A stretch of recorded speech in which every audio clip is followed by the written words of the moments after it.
Another long day of hard work. Now I can get home and play a game to relax. I'm tired of losing in this game. What could go wrong if I use a few cheats? He thought nothing.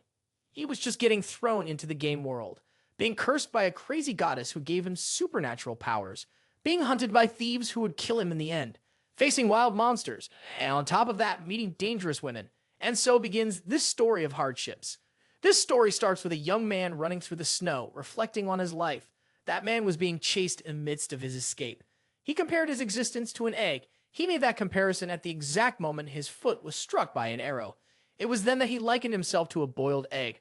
Right after being hit in the heel, he fell face first into the frozen ground. He himself didn't fully understand the meaning of those words that were coiling in his mind. However, the end seemed near as the hunter pressed a blade against his neck. The protagonist knew that in front of this enemy, there was no point in resisting. He was completely at their mercy. After the man ordered an inspection of his belongings, they found an ancient relic in his possession. Even seeing that, the young man was unable to flee as he was seriously wounded. Those men still kept him detained. The hunter, however, was not satisfied with mere plunder. He also wanted to take his life. Even after being dismembered, the protagonist still whispered, asking the mother of corruption not to be angered.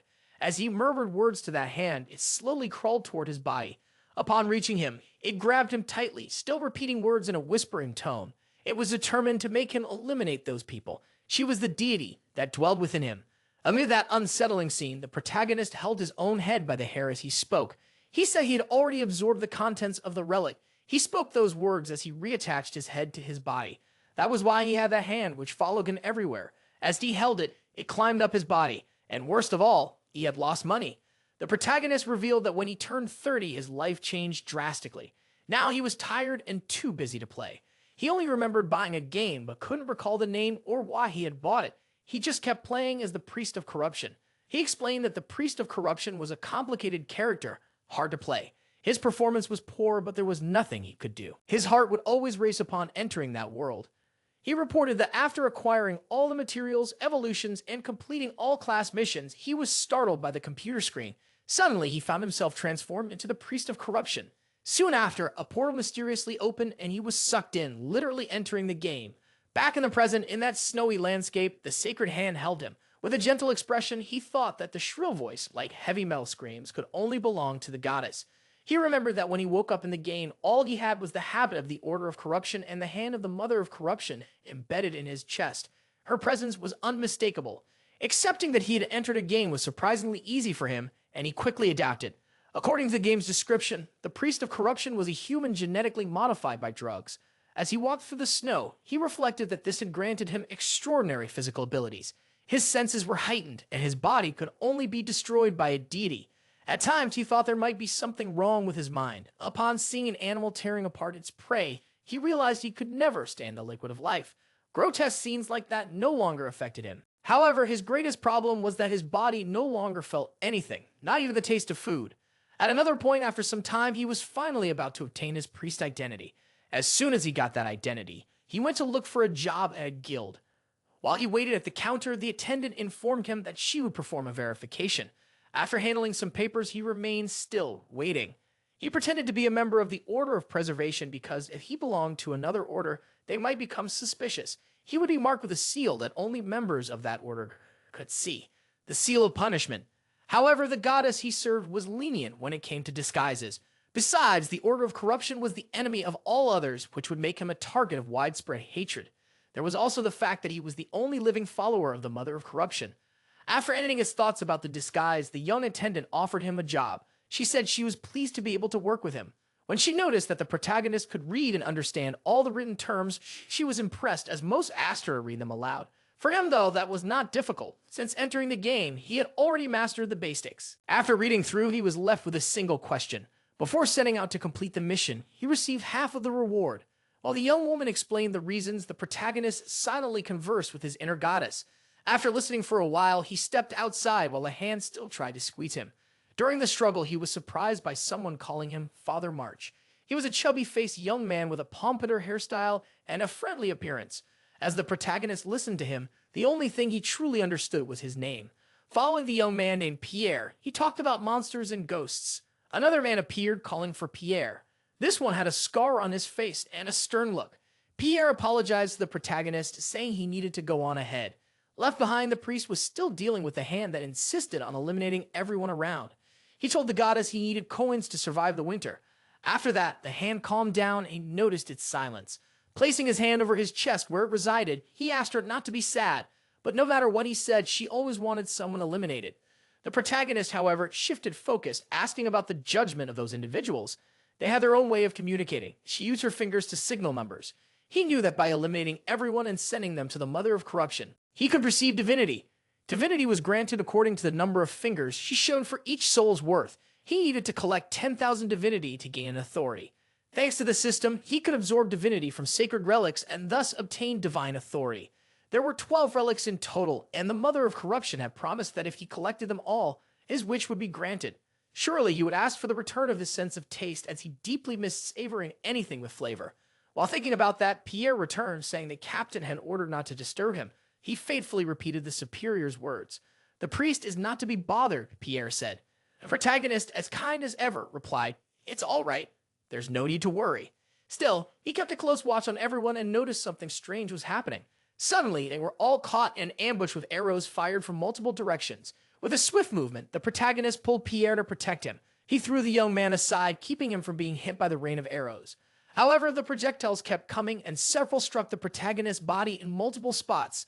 Pierre watched, horrified, as the priest was severely hit. The ambushers fired more arrows, closely observing the effects. After falling to the ground, struck repeatedly, the priest lay motionless. He imagined they might be bandits, while his hand begged him to kill them all. He knew the Mother of Corruption wanted him to pretend to be dead in order to absorb everyone's divinity. He considered this the hardest task of all. Rising up, he told the goddess, "You already know who I truly am inside." After that, he stood up fully and spotted a sword nearby. With the weapon in hand, he declared to the goddess, "I will never do things your way." As he spoke, he was already assuming a combat stance, gripping the sword firmly. It was then that he lunged forward, sword in hand, to fight in his own way. Meanwhile, the enemies lying in ambush couldn't understand why that man was coming toward them. He quickly closed in and began cutting them down without hesitation. The others, seeing the first one get struck, immediately grew alert toward the man, realizing he wouldn't stop for anything. The blond man with a scar gritted his teeth. He ordered everyone to lead the priest to him, and after dealing with the others, to join the fight. The protagonist watched as the enemy approached with determination. Soon, the two exchanged sword strikes with growing intensity. The blond, scarred man stared at the priest with a wide smile on his lips. Meanwhile, the protagonist stared back intently, gripping his sword with conviction. The fight continued, each blow becoming increasingly brutal. At one point, both stepped back, observing each other closely. The protagonist noticed that the goddess's hand was beginning to assess the enemy before him. The blond man with a crazed look demanded, "Who are you talking to?" Once again, the two clashed swords fiercely. The tall blonde enemy believed he could easily defeat the priest, but to his surprise, the battle remained evenly matched. As soon as the goddess's hand completed its analysis, it revealed to the priest, "The man before you has a value of 2.5. The protagonist couldn't understand how a mere mercenary had reached the level of a forest guard. Smiling, he thought to himself that this gang was completely unbalanced. Even so, he resumed his offensive stance. The enemy quickly advanced, striking with force. His blow cut through the priest's sword, sending it falling into the snow. Now, the blonde enemy, smiling, believed he had won by destroying the priest's weapon. As the protagonist examined the damage to his sword, the enemy remarked, "This is why I prefer stainless steel." He added, "There's nothing special about that priest." The blonde man then said, "This will be my last job before leaving this place forever." The protagonist dropped the remaining part of his sword into the snow. Maybe I should try something different. It was better to end it there, while they were both still smiling. However, the protagonist wanted to make an offer. He asked the enemy, "Why not leave that life behind and walk away?" With a serene face, the protagonist stated, "If you agree, I'll go easy in the fight." The man before him didn't believe the priest was serious. They weren't just going to accept it and walk away. While the protagonist smiled, he was struck by an arrow. The blond man turned around. Seeing his allies, he said, "I thought they wouldn't arrive in time." As the protagonist fell, lying in the snow, the enemy held his sword. He spoke with his comrades about eliminating everyone. Soon after, they were startled by a voice. "Did you really eliminate everyone?" Lifting his head slowly, the protagonist asked, "Why are you so surprised?" The blond man watched in disbelief as the man who had taken an arrow to the head rose before them. Standing amidst the snow, mocking the situation, the protagonist remarked, "So, someone managed to survive after all." He calmly touched the arrow lodged in his body and snapped it with his bare hands. "Perhaps this is the first time you've seen something like this," he added. Before him, Everyone froze in disbelief. The blond man began to sweat nervously. The protagonist clasped his hands together and declared solemnly, "I gave you a chance, and in return, all I received was an arrow of defiance." Upon hearing those words, the blond enemy's blue eyes widened. He shouted, "Fire at him again." Even as they saw the green aura surrounding him, the archers loosed another volley of arrows. Amidst the assault, the protagonist lifted a prayer to the Mother of Decay. Despite the attack, his voice of devotion rang clear, while the enemies could hardly believe he still stood firm. As his prayer deepened, the enemy forces attempted to retreat on their leader's command. Yet, an unseen force halted their steps, keeping them bound to the place. The protagonist knew then that his prayer had been answered.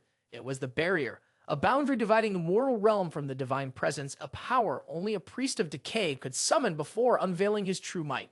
The barrier ensured that no enemy could flee or hide from the overwhelming sanctity before them. Now their leader realized there was no other choice but to draw their weapons. Their only chance was to try and break through the barrier, but when they looked behind, they felt a sinister energy. All of them screamed for the captain. A monster with a lizard-like appearance appeared, walking toward them.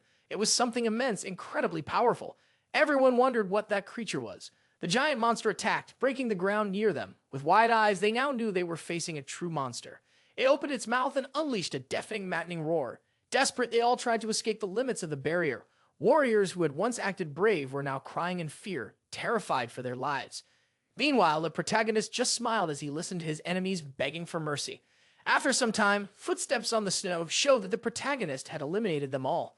After the confrontation, he wondered if he should collect the divinities. He wanted to know if, by collecting them from their bodies, they wouldn't vanish. Now he tried to think of a plan. He couldn't be careless as the guild might investigate. On the ground, he found Pierre, fallen after being struck by an arrow. The protagonist decided to end all that and let Pierre rest in peace. He would do his best to save that man's life and thus improve his own reputation. Once more, he asked his goddess for help. After some time, someone was seen holding a chalice. A woman asked, what happened to the individual who stole the relic? She was told that the person had been eliminated on the spot. Upon hearing that the head had been separated from the body, she wanted to know what happened to the remains. When the priest turned his back, a young man called for his attention. Looking at the chalice, he warned it could return. From that point on, the priest considered setting out on a pilgrimage. Upon hearing that, the servant thought the decision was quite sudden. He asked, does it have to do with the prophecy? The blue-haired priest's answer was yes. It was exactly because of the prophecy. Besides that, there was someone I needed to find. As he walked through the snow, carrying Pierre in his arms, it was narrated that 10 years ago, all religious orders had received a prophecy. The end would wear the shell of life and fall upon the world. As they saw the priest approaching with Pierre, the guards came to meet him. The protagonist was surprised by someone calling out to him, saying he had just returned, while the guards carried Pierre inside. A red-haired young woman announced that she had already received permission to pass. During the conversation, she told the protagonist that she never would have imagined, judging by his appearance, that he was so strong. Hearing that, he felt a bit awkward. He only looked at her when she mentioned that she knew what he was carrying in the sack. She claimed that was the source of all the problems. She thought it would be better if, instead of carrying it around, he left it with the guild. As they walked through the city, the young woman asked if he had a place to sleep. She said that if he didn't, he could stay at her house. The young man simply looked at her, slightly blushing. His deity, in rage, wanted to eliminate her. Despite the goddess being against it, the young man ended up accepting the invitation of the beautiful redhead. Now he found himself lying down with the goddess's hand resting on his chest, looking upward with a friendly face. He thought he had simply accepted the invitation of a lovely lady. But a sound coming from the door caught his attention, making him look in that direction. It was the redhead standing at the door, greeting the priest. With the door only slightly open, she said she wanted to let him rest. He put on his slippers and heard her say she needed him to pay attention to something. Standing before the girl who was still at the door, he asked, "What's the matter?" When she told him that the Lord wanted to see him, he looked surprised. As the young woman lingered at the doorway, he asked, "Do you know why?" While she explained, in a well-kept mansion not far away, someone was calmly having tea as the butler informed him that the priest had arrived. Flor simply nodded, signaling the butler to leave. The man bowed respectfully and withdrew. Lord Giz, a man with black hair and a black beard, watched the priest with an unreadable gaze. The protagonist noticed when the Lord asked, "Did you witness my brother's final moments?"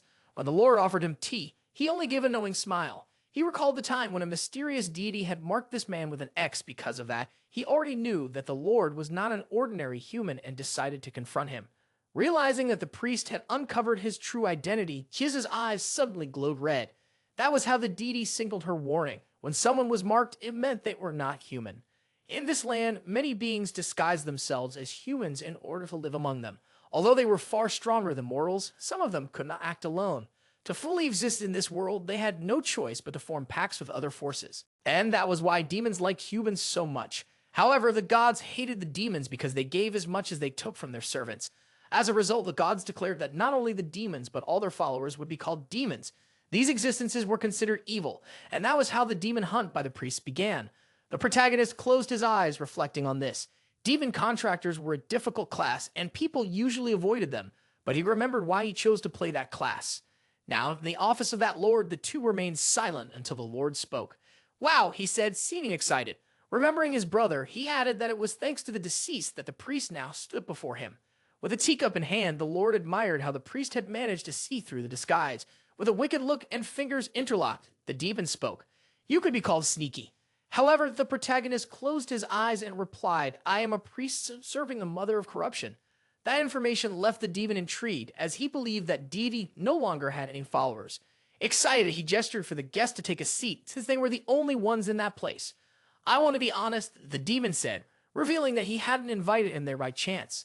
As the man spoke, the protagonist noticed that he remained seated calmly. The lord wanted to know about the captain of the mercenary group. He wanted to know exactly how he had died. The protagonist simply listened while the lord said he would ensure payment for his efforts. Those words seemed to please the player, who gave a slight smile. While the lord spoke, the protagonist thought it had been an unfortunate event. Galade complained that during that winter there was no work. The lord had tried to arrange something under the table. No one expected the young man to die in the process. Now the lord said that this thing called life in his eyes was something very difficult. He said this while looking out the window. After the protagonist left the lord's presence, he already had a small pouch filled with gold coins. He knew that the lord wasn't trying to manipulate him with that money. The gold was simply a way to obtain the truth.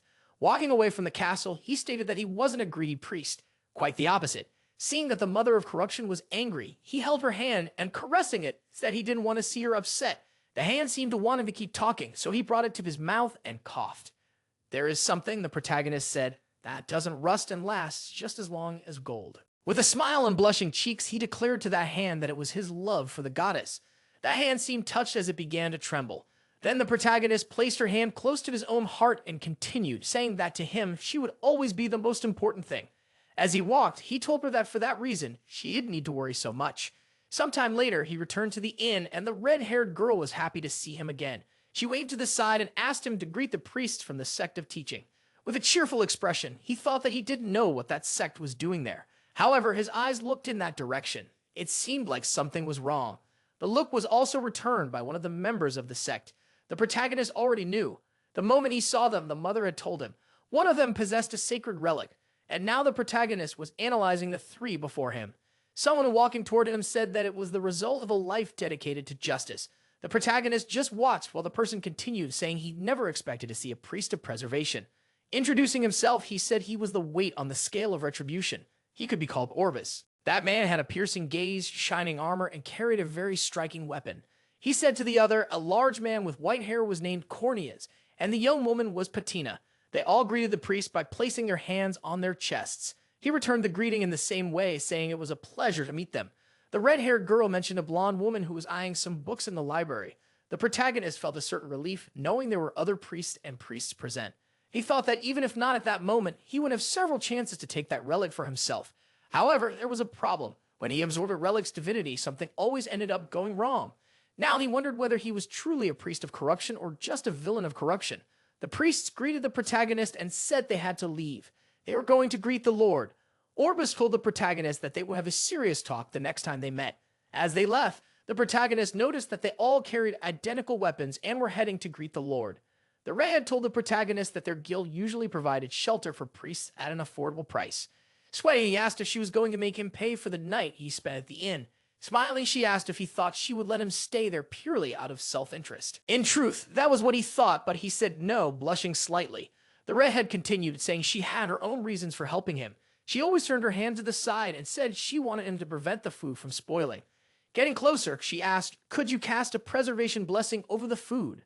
Blushing even more, he stepped away from the girl and asked, "Why are you whispering that?" After embarrassing the priest, the girl gave a wide smile.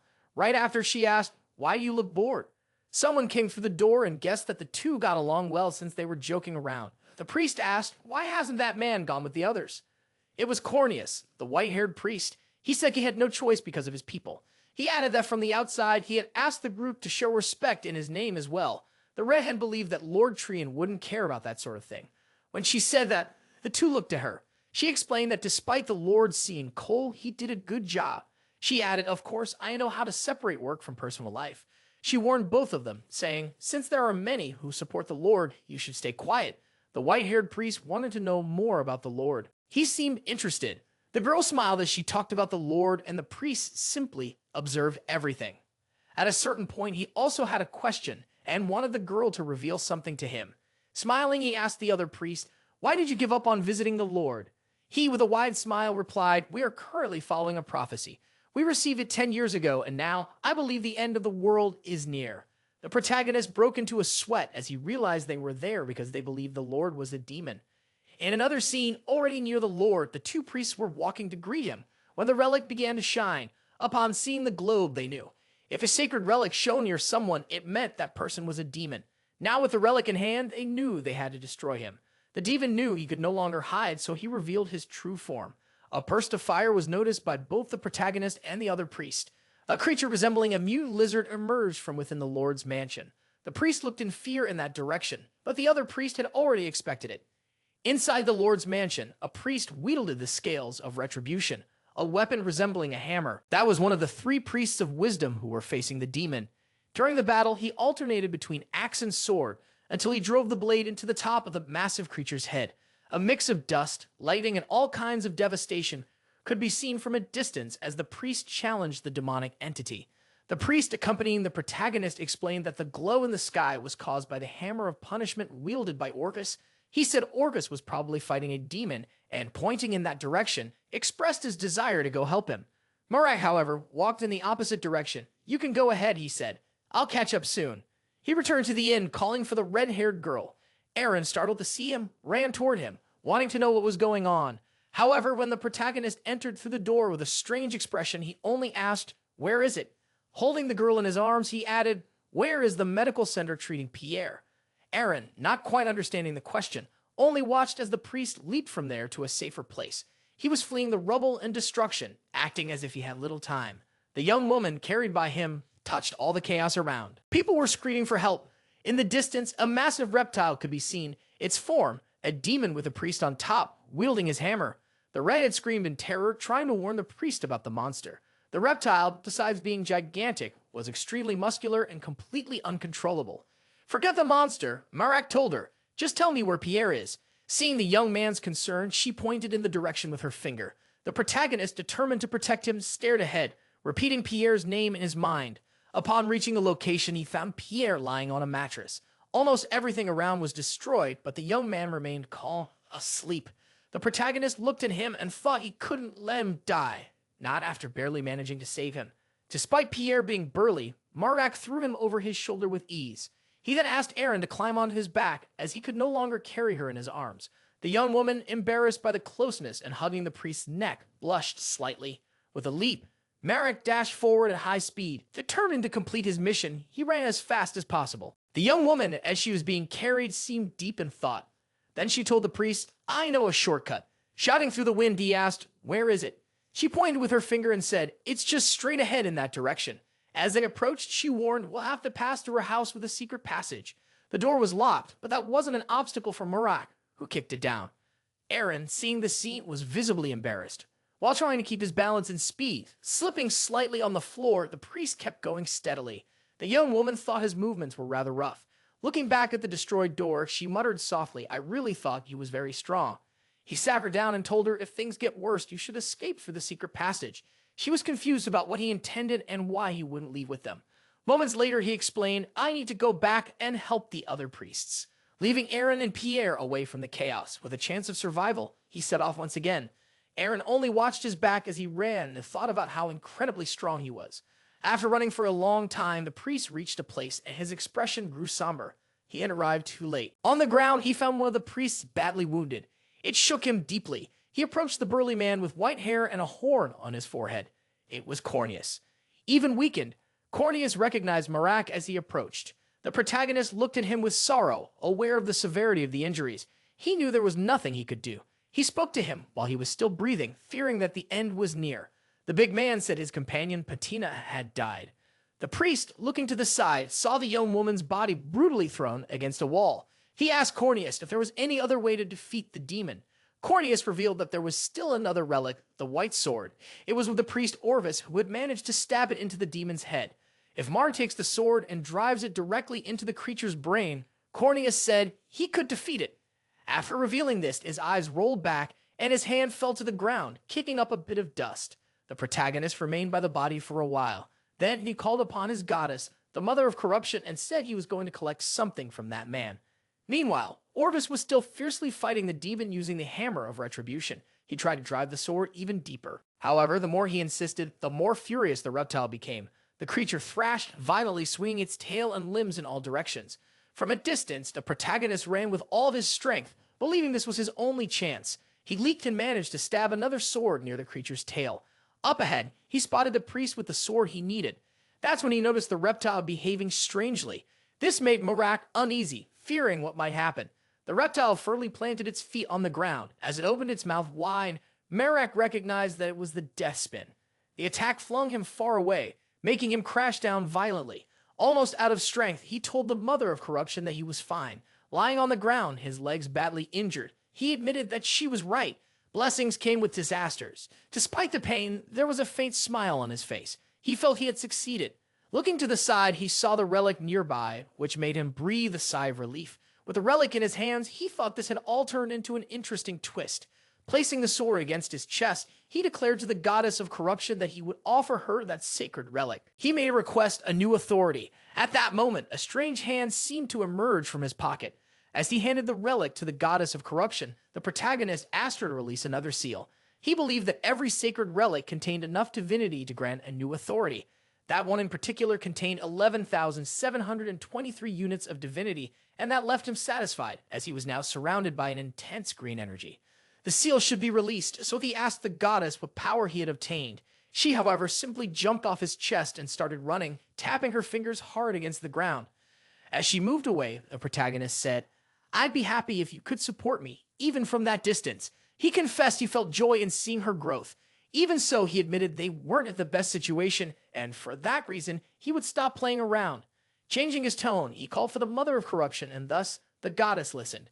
Levitating before her, he declared, "I will offer another 10,000 units of divinity in exchange for a new authority." After everything was completed, he seemed more satisfied. He liked the newly acquired disorder. And now, beneath his feet, a magic circle appeared. It was the script of corruption. The effects of that authority were simple, yet still powerful, and that made him show a curious expression. The moment the script was activated, metaphysical tattoos in dark green tones began to spread across his body, enhancing his physical abilities. He commented to the goddess, "It's not a bad authority. I believe it could be useful in the current situation." Standing up, he brushed the dust off his clothes and announced, "My legs are healed." Looking to the side, something caught his attention. It was the body of the priest Orvis, now lying on the ground, apparently lifeless. The protagonist deduced that he had been thrown by the reptile during the battle. They had likely fallen around the same time. With sorrow, he wished him to rest in peace. Even so, he decided to collect the divinity from the body, and as he approached, he made the necessary gesture. The green energy began to flow. Meanwhile, the massive reptile remained furious, its glowing red eyes shining intensely. It caused destruction with its tail and heavy steps, keeping the protagonist on alert. Something about that situation felt profoundly wrong. The priest stared at the creature, trying to understand its motivation. He knew that the ones responsible for bringing the sacred leaf to the demon were priests of the sect of knowledge. Even with all the priests dead, the demon wouldn't calm down. While reflecting, he finished absorbing the divinity. He had gained another 1,000 units. He stood still, facing the beast. He found it curious that demons didn't behave like simple beasts. Meanwhile, the divine hand slowly emerged from his pocket. He warned it, "Things are about to get intense. Hold on." The tattoos, now a pale green, spread more intensely across his body, visible on his face and arms. Soon, the priest's face was reflected in the large, reddish eye of the reptile. He charged forward at high speed, launching himself toward one of the creature's front legs. The beast tried to strike him again with its tail, causing massive destruction. It made the protagonist furious to the point that the veins on his face and neck bulged. He seemed to be looking for something and found it, the white sword, partially embedded in the reptile's head. Without hesitation, he ran toward it. He noticed the reptile was tilting again, preparing for another attack. But this time, he wouldn't let the blow land. Even with its mouth open in a roar, the protagonist did not back down. Placing his hand on the sword's hilt, he thought to himself that the same move wouldn't work on him twice. He was ready to use the beast's own movement against it. The chaos continued. Houses burned. Windows shattered. The scene grew more apocalyptic by the second. The protagonist began to cough in a worrying way. Looking at the palm of his hand, he saw that the blood was becoming more frequent. Worse still, the reptile, now with its back covered in spikes, charged toward him. He repositioned himself. He knew he had to move quickly, as his body was rotting from the inside out. He thought that if the demon kept resisting, the corruption might overflow and escape his body. If that happened, he'd be doomed. Wasting no time, he leaped and grabbed the white sword tightly. He remembered what the priest had said. If he could drive it deep enough into the demon's head to reach the brain, he'd win. Gripping the hilt tightly, he pulled the sword from the creature. When he finished, he smiled. Turning around, he ordered the Lord to awaken. A brilliant light spread out, illuminating the entire area. And Lord Treen began to stir. In front of astonished eyes, a silhouette could be seen within the light. The great reptile began to disintegrate, and the glow became even more intense. The residents of the nearby districts witnessed the moment the flash overtook much of the city. The light was so bright that even the red-haired girl, who was far away beside Pierre, noticed it. Curious, she walked to the door to confirm what she suspected. When the phenomenon ended, the Lord's body lay on the ground, visible wounds marking his form. Smiling, the protagonist asked, "Are you already awake?"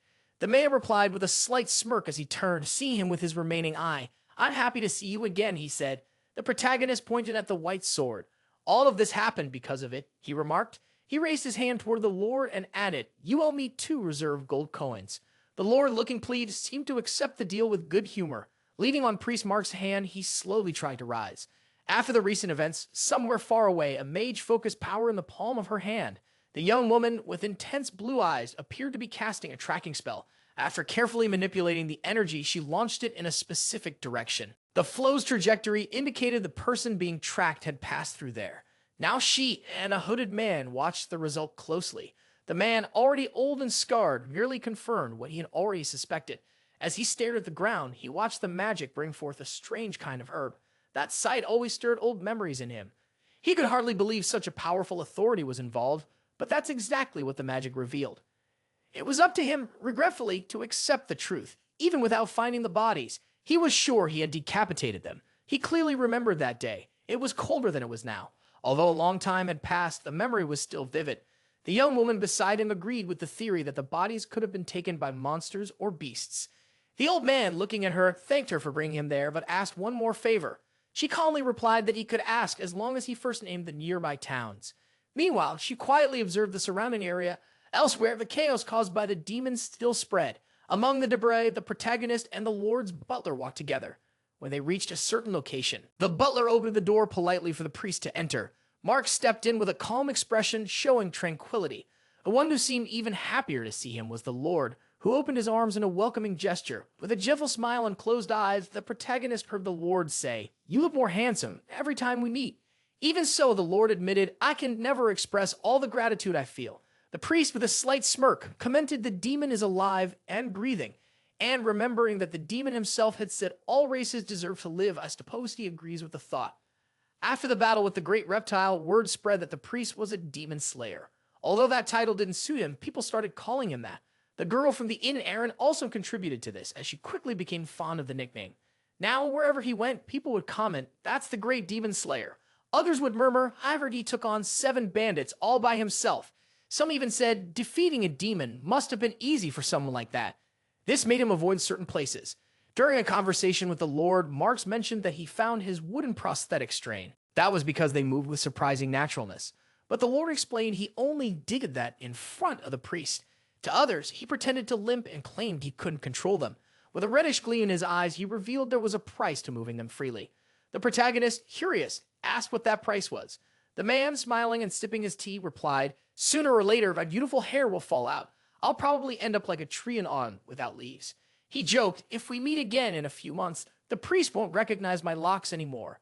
Morik tended to cry, saying, "Just imagining it already makes me sad," and asked to change the subject. The Lord, looking into his teacup, asked, "Does the priest have any free time?" He said there was a job, and the requester had specifically asked for him. He mentioned that after the demon slayer rumors spread, many people had become interested in him. When he said the job involved sacred relics from the old empire, the protagonist showed interest. The reward would be 5 gold coins, plus an advance. If he gave his best, he might even receive one of the discovered relics. These could range from goblets to stones and other objects. He recalled what the mother of corruption had once said about relics. With a faint smile, he thought it best to see things with his own eyes. He told the Lord that he would accept the mission. The protagonist knew that long ago there had been an empire responsible for bringing an end to the age of rampant mages. That empire had unified the continent and developed technologies still in use today. Most items considered highly valuable nowadays were actually remnants of that old civilization. Now, accompanied by his companions, Marnac greeted them. A man named Carmen Voltus introduced himself, saying that he was in charge of the mission. The name sounds familiar, Marnac thought. Noticing his confusion, Carmen explained, "I am the son of Anthony Valtis." Before any misunderstanding could arise, Carmen added, "I was born outside of marriage." The priest smiled quietly, thinking that the Black Wolf had always been known as a man of strict principles, and yet this revelation was unexpected, especially after the passing of his wife. He wanted to ask more, but felt it was not appropriate. Looking at the other figures in the background, Marnac asked for introductions. Hargan pointed to the hooded mage and said, "Her name is Tunisia." Then he gestured toward the broad-shouldered man, "And this is SHOCKS." From the unicorn tribe, the big guy with huge hands introduced himself politely, saying it was a pleasure to meet the demon slayer. The priest, smiling, asked them to just call him Marnac. SHOCKS replied that such an accomplishment was nothing to be ashamed of. Carmen, spreading his arms, said, "Now that everyone is introduced, we can continue the conversation on the road."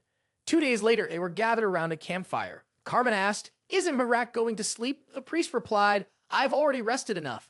Trying to make conversation, the young man asked with slightly flushed cheeks, "Have you found your other half?" The protagonist answered, "It's like fresh snow covering the field." When asked what kind of person he liked, he thought about the hand of the goddess of corruption. With his eyes closed, he said, "I prefer someone who will always stay by my side." The goddess, who usually made her presence known, remained silent this time. Carmen commented the ideal person must have a huge heart.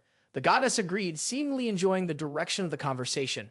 Then the young man raised his arms and, smiling, said, "If the heart is that big, there must be plenty of room to." With a wide grin, he said, "I like women with a lot of space between the heart." The protagonist commented, "It's not bad to have a clear vision of the future, but I advise against making such remarks in front of women." Carmen assured him, "I'm only saying that because I see you as a longtime friend." Mar's smile at that moment was genuine. He felt the same way. They talked for a long time that night while the goddess watched, slightly annoyed. With his eyes closed, Mar recalled how the goddess always warned him to be selective with his friends. Even so, when he looked at Carmen, he felt that he was a good person. As they walked through the snow, the mage stopped and announced, "We've arrived." She raised her hood slightly and stated, "From this point on, the responsibility is mine." With the key in hand, she revealed, "I'm about to open the entrance to the ruin." Entering the ruins of the ancient empire was easy. First, they needed to find the key, then follow the coordinates written on it. They also read the passage, written in the ancient language, that was engraved on the key itself. To finally insert the key, it had to be turned either clockwise or counterclockwise. That was what the mage was doing already, placing the key in the correct slot. She turned it. Only she could do it, since mages were the only ones capable of reading the ancient language, which justified her role in the expedition. However, with a gleam in his eyes, the protagonist knew there was an exception to the rules. The players, they could also read the ancient language. Thus, the protagonist simply kept his abilities hidden. When the portal opened, everyone was ready to enter. The protagonist thought he had kept everything secret. The expedition leader, already with one hand inside the portal, looked back and invited everyone to come in. Once inside, the protagonist carefully observed the portal's interior. That room was huge and well preserved, although vegetation had already overtaken the walls. Cayman, as the expedition leader, was thrilled. Of all the ruins he had visited, that one was perfect. The protagonist, with the same gentle look, said he was certain they would find many artifacts there.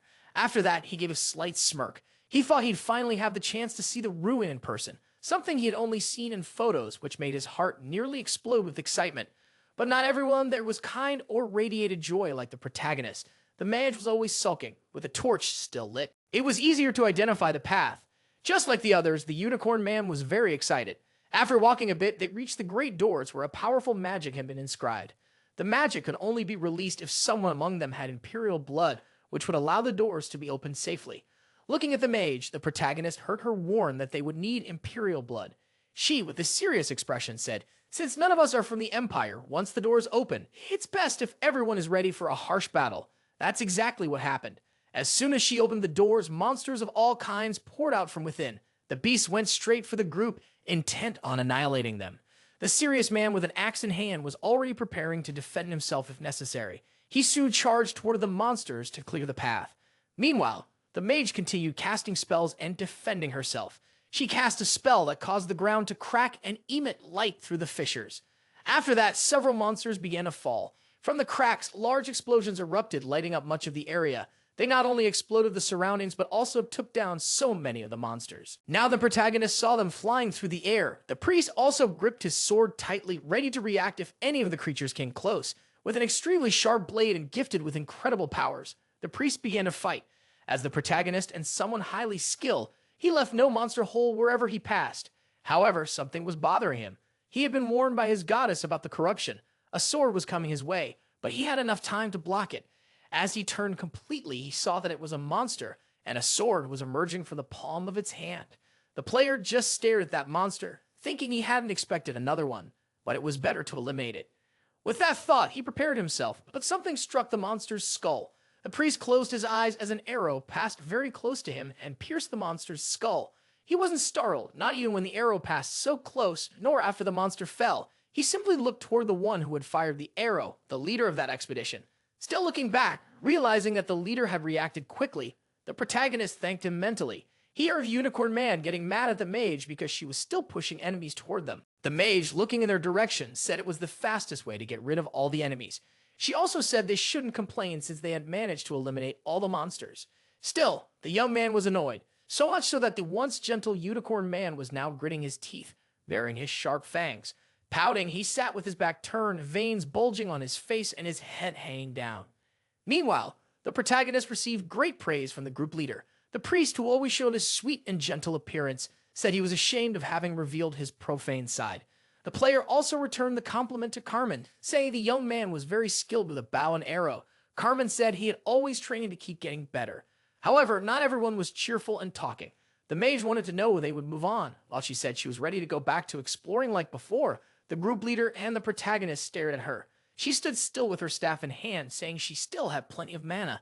The young Unicorn Man was upset and didn't even want to hear the girl's voice, so angry that he referred to the mage as a magic mutterer, saying she was being impatient. Upon hearing that, she said everyone needed to rest a bit more and that she believed the others agreed with her. She went on to provoke SHOCKS, saying that, to be honest, she thought he was just trying to put on a show. However, the final word belonged to the expedition leader, and he sided with the Unicorn Man, SHOCKS. Even with the mage upset, Cardin declared that the matter was settled. They would rest, and he didn't want to hear another word about it. Putting on a cheerful face, the protagonist thought all mages were full of themselves. In that world, becoming a mage was easy. It happened at birth if one was born with the ability.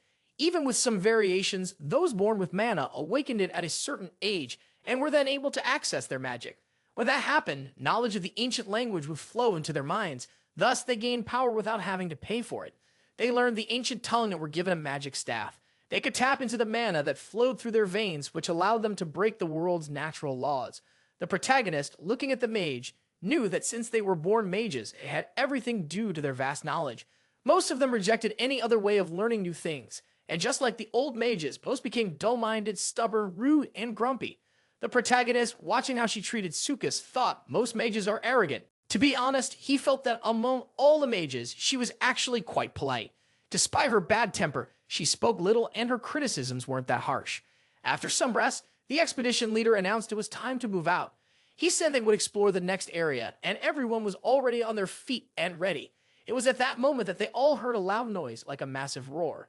That heady sound seemed to come from a corridor. Dust and a powerful gust of wind hit the 4 members of the group. That's when the expedition leader noticed that the doors behind them had closed. As he said this, the other 3 looked to the direction he pointed. But that wasn't all. A huge monster fell from the ceiling. It was a massive creature made of silver, with something glowing on its head that emitted a blue hue. That orb on its head appeared to be the core that sustained its whole body. Looking at the creature, the protagonist smiled, thrilled. He couldn't believe it was real. He had assumed the enemies in that ruin were too weak. But now, seeing that silver monster, he was sure that was the real threat. SHOCKS watched the immense monster before him, trying to maintain a firm stance, though the sweat on his forehead betrayed his fear. Despite being ready to fight, the Unicorn Man was caught off guard when the mage ordered him to fall back immediately. The woman stepped in front of everyone and with steady movements channeled her magical energy to the tip of her staff. Murmuring an ancient incantation, she cast her spell at the imposing silver monster that threatened the group. The mage's intention was clear: to bring down the chamber ceiling on the creature, crushing it under the weight of the rocks and ending the fight decisively. However, to everyone's surprise, absolutely nothing happened to that colossal being. From a distance, the mission leader realized the situation was quickly spiraling out of control. He shouted as loud as he could, trying to warn Tunisia that the attack was too risky and that her magic, unfortunately, wouldn't be enough. It was too late. On the monster's forehead, an intense blue light began to shine brightly, signaling the release of a devastating power. In an instant, the monster activated its ability and crushed all the rocks hurled at it, reducing them to dust and tiny fragments. Upon witnessing the magnitude of that power, the three frontline members froze in fear. Soon after, burning chunks of stone began to fall from the ceiling, threatening to engulf Tunisia. Seeing the desperation on her companions' faces, she looked up and realized this would be her end. The monster was already closing in fast, taking the stance of someone about to deliver a fatal blow. When it struck with its fist toward the mage, there was nothing left of her to be remembered.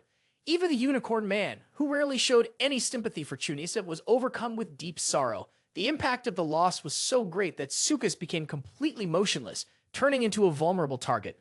The protagonist, witnessing the scene, shouted desperately for Sukas to duck or get out of the creature's line of sight. Unfortunately, the young man couldn't hear the warnings or react in time.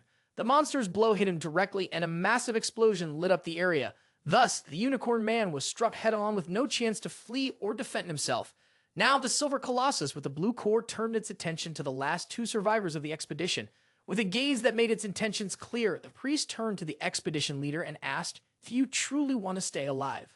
Upon hearing the affirmative answer, the protagonist clenched his fist and firmly gave the man the chance to swallow his words. The leader, confused by the priest's attitude, didn't understand what was about to happen until he was suddenly knocked out. The priest held his unconscious companion in his arms but didn't take his eyes off the monster. He had already said that he had a powerful ally, and so he summoned the beast. The metallic being didn't understand what this new creature appearing before it was. The beast emerged, its fingers interlaced, ready to unleash a devastating strike. It struck the enemy from above with a crushing blow, making it clear that it wasn't there to play. The protagonist, with his friends slung over his shoulder, began to withdraw from the battlefield, trusting the giant to handle the rest. Looking back, he felt secure for having summoned that creature, a reliable entity in moments of greatest despair. While fleeing, he found the remains of the mage and absorbed 1,000 units of divinity. Without wasting time, he also gathered what was left of the unicorn man, obtaining another 100 units. After that, he leaned Carmen, still unconscious, against a secure wall. With a hand on his head, unsure of what to do, the young man reflected on the battle. He believed it would take time before the beast could fully defeat the enemy. At that moment, the hand of the goddess of corruption began to stir restlessly inside his pocket. With a serious expression, the protagonist remarked to it, "Everything is happening just as you predicted."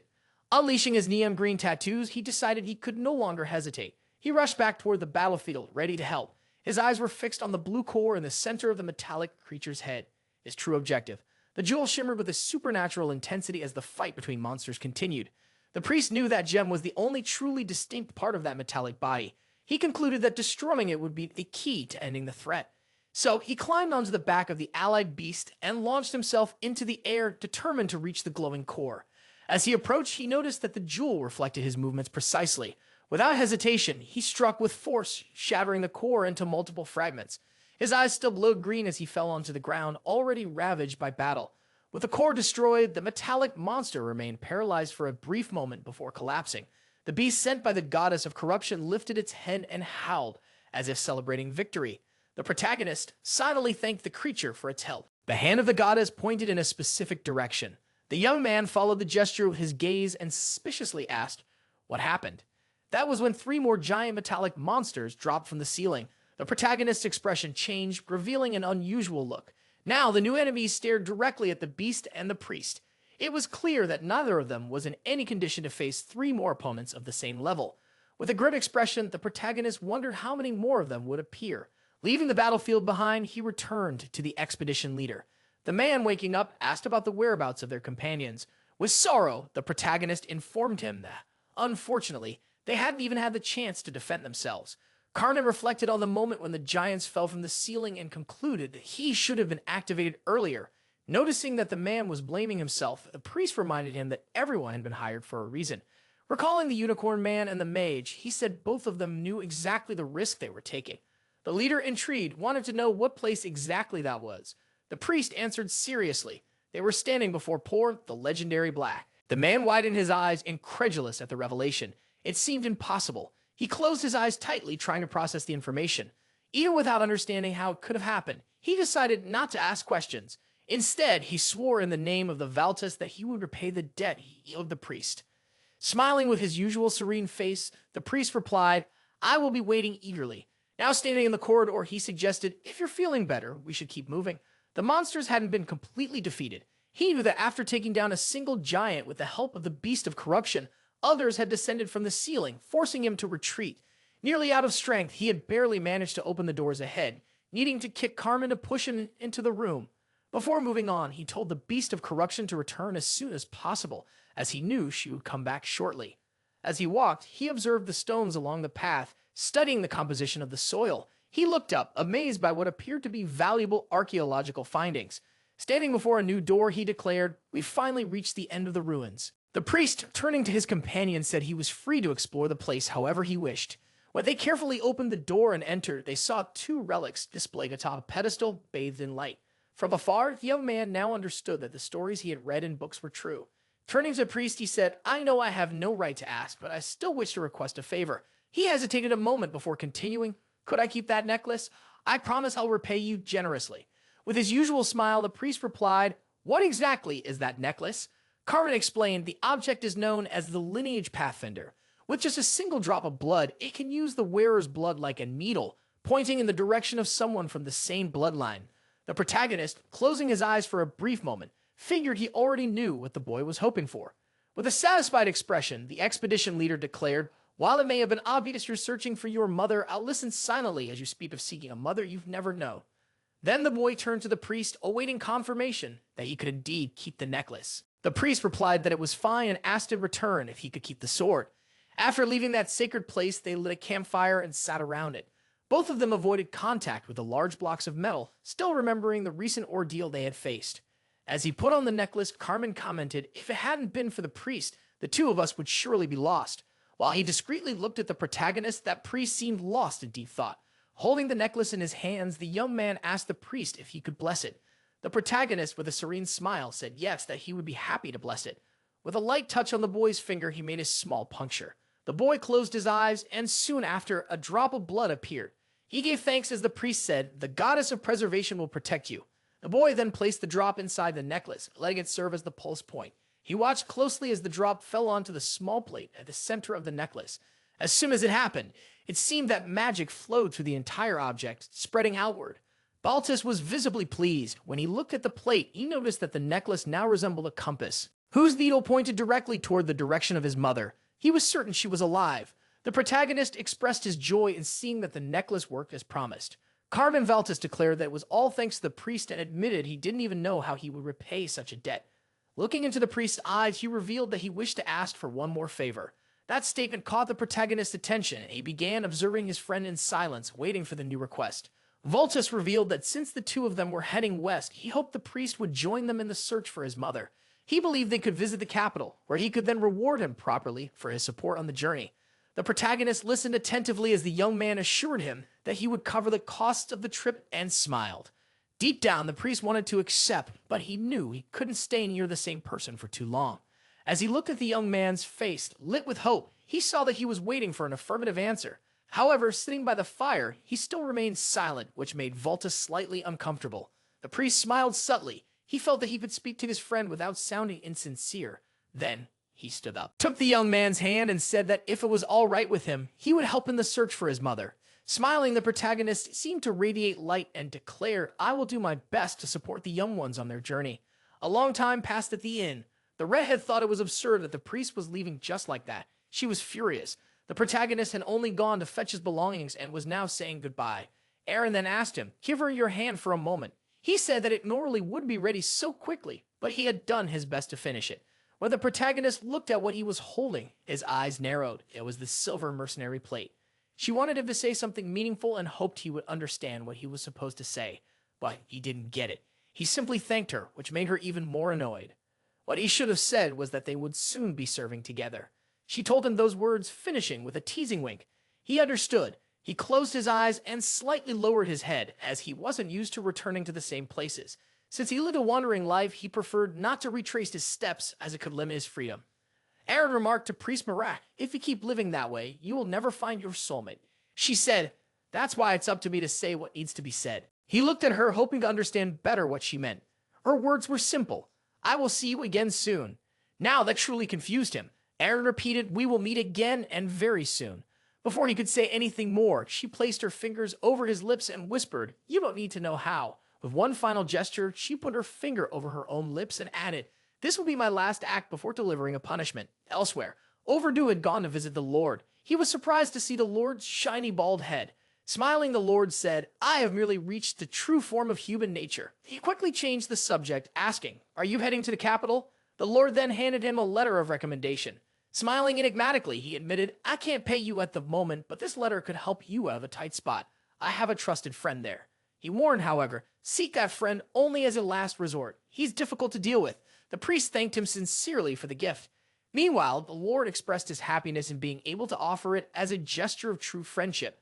"I wish you a wonderful life," he said, knowing how short life can be. Two friends walked side by side, moving away from Jiz. Smiling, Veltus remarked, "We still have about half a day of walking before we reach the next town." The protagonist seemed cheerful, but deep down, he knew the mother of corruption still didn't like Karam Veltus.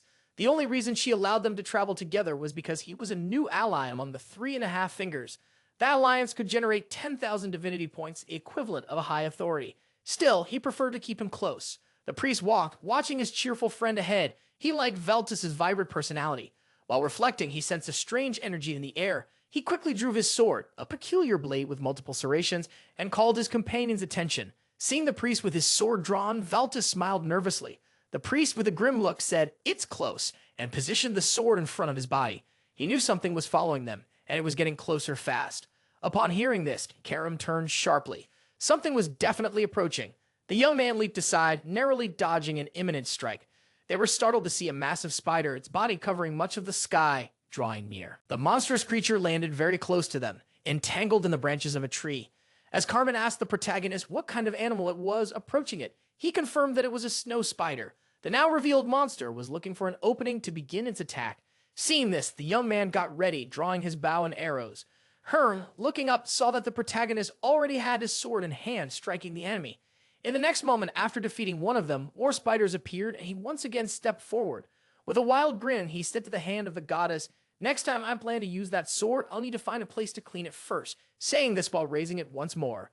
In the next blow, he struck another advancing spider, further soiling his blade. Not just the sword, but his entire body was now covered in the remains of the creatures. Changing scenes, the destruction in the city of Giz was shown. In an improvised location, the lord of that region was receiving an unexpected visitor. The guest, a young woman with blue hair, said that he didn't need to worry. Being direct, he asked, "What's the reason for this surprise visit? It's rare for the claim of the blue acceptance to appear without warning." She placed a paper on the table and asked him to take a look. While the lord examined the paper, she asked, "Have you ever seen that man before?" He held the paper and saw a rather poorly drawn sketch, but he still recognized the priest. Trying to hide his familiarity with the image, he asked, "Why are you looking for this person?" Through the window, the morning sun dominated the view. The woman replied, "It's a personal matter." He heard the Lord say, "No one could identify someone based on that drawing alone." Then he added, "If that's all, I'd suggest you return. I don't have time to waste amid the chaos." The young woman seemed to understand. With that, she stood up and left, while the Lord simply watched her go. After realizing she had left, he stroked his beard and began thinking about the priest. Meanwhile, Voltus was searching for something inside the spiders. The priest simply watched that strange act. Smiling as usual, he asked the boy, "What are you doing?" He heard the young man say, "I'm looking for the venom sac from the snow spider," which piqued his curiosity. Now holding the venom container, the boy said, "It can be sold for a high price." Still smiling, the priest asked, "How do you know so much?" Harmon told the priest that he had taken part in several monster hunts and had learned a lot from experience. While cutting the parts he needed, he said it was all learned through practice, which he considered very useful. Trying to back away to avoid getting sprayed, the priest said, "I'll try it as well." His companion, covered in grime, said, "It's about half a day's distance to the nearest city." Elsewhere, the guards were on alert as they spotted something up ahead, and one pointed out to the other. "It's true," the first guard said. "They're signaling that two people are approaching." The people were the protagonist and his companion. One of the guards tried to help Bran until he caught up with the two. Looking somewhat alarmed, he asked, "How did you manage to get past the city blockade?" The protagonist, wearing a confused expression, said, "We walked the entire way here." The guard understood but said, "The city's been blocked off for at least 3 days due to the monsters." That seemed to interest the priest, so the protagonist asked the guard to explain more. The guard revealed that monster attacks had been becoming more frequent lately. Vultus heard the guard say that after the attacks, there were no traces of bodies left behind, which was strange. Everyone knew that snow spiders were monsters that only consumed the blood of their prey. Now the guards watched the two men and called for their attention. One of them said, "The local lord is asking to see you." Another, panting, confirmed the information. The last guard to arrive said he would accompany them to where the lord was. To the protagonist, it was interesting to learn that the property belonged to a lord. After a while, all of them had bathed and were now standing before a chubby lord. The protagonist said, "I'm already aware of the monster situation." The lord stated, "That's why I summoned you, to discuss the current events." He said it was all being orchestrated by a worshipper of an evil spirit. But the protagonist thought blocking the entire city was overkill for just one cultist. The lord explained that, according to priests, there were at least 4 different cults. In front of a table full of various dishes, the lord continued, "These cults are working together." He even teared up as he shared, "I only recently become lord, and if my father were still alive, he would have resolved this." While displaying the many types of food, he thought, at least there are still plenty of supplies. The soldiers also still had some morale. Things didn't seem too bad. At the table, spreading his arms, the lord remarked that no one truly knew what was happening, if the city was cut off. Looking at the protagonist, he said that he needed someone capable of passing through the creatures guarding the way. The lord's face showed deep concern, awaiting a reply especially from the priest. Remaining silent, the priest closed his eyes as though focusing inward. Then he said he would help to the best of his ability. Later, he was in conversation with the hand of the goddess, who was visibly upset. Holding a magical item, he explained that at least they had received it from the flow's investigators. The item, he added, could only be found in desert regions. At that moment, the protagonist sat on the edge of the bed with the hand of the goddess, his sword, and the enchanted container. Following the goddess's guidance, he placed the sword into the vessel to enhance its sharpness. When finished, he carefully picked up the valuable artifact, preparing to store it away. Then the hand of the goddess placed her hand gently on his shoulders, smiling as she reminded him that life was meant to be embraced fully. Looking at the item in his possession, the protagonist Aang felt satisfied, while the hand of the goddess remained by his side. With a crooked smile, he said, "I have always wanted to say those words." He told the goddess that the real reason he accepted the Lord's request was how strange the situation felt. He had never heard of 4 different sects cooperating. Even though the title of evil spirit sounded intimidating in that game, it didn't mean much. Everyone knew it was a title given by the main gods to other gods. Among all evil spirit worshippers, it was rare to find one mentally stable. Unlike the sects under the main god, which cooperated to combat the evil spirit, the sects that served the spirit rarely acted together. That's why the protagonist, with his cold and suspicious look, believed something strange was going on. With that feeling, he rode out along with the Lord's guard soldiers. Karnan looked back and noticed something strange, starting to feel worried. When she looked up, her mouth fell open in awe. There before her were several monstrous spiders. The priest simply seemed pleased, believing that the time had come. Vultus was startled when the protagonist announced he would ride ahead to draw their attention. Even after hearing from his friend that it was far too dangerous to handle them all alone, the protagonist warned that if they kept going at that pace, they would be caught quickly. Vultus didn't quite understand what he meant, but his eyes remained wide. Letting go of the reins, the protagonist told Carmen, "Fetch reinforcements and make sure you bring them." While the others galloped ahead, the protagonist, having dropped the reins, was now falling.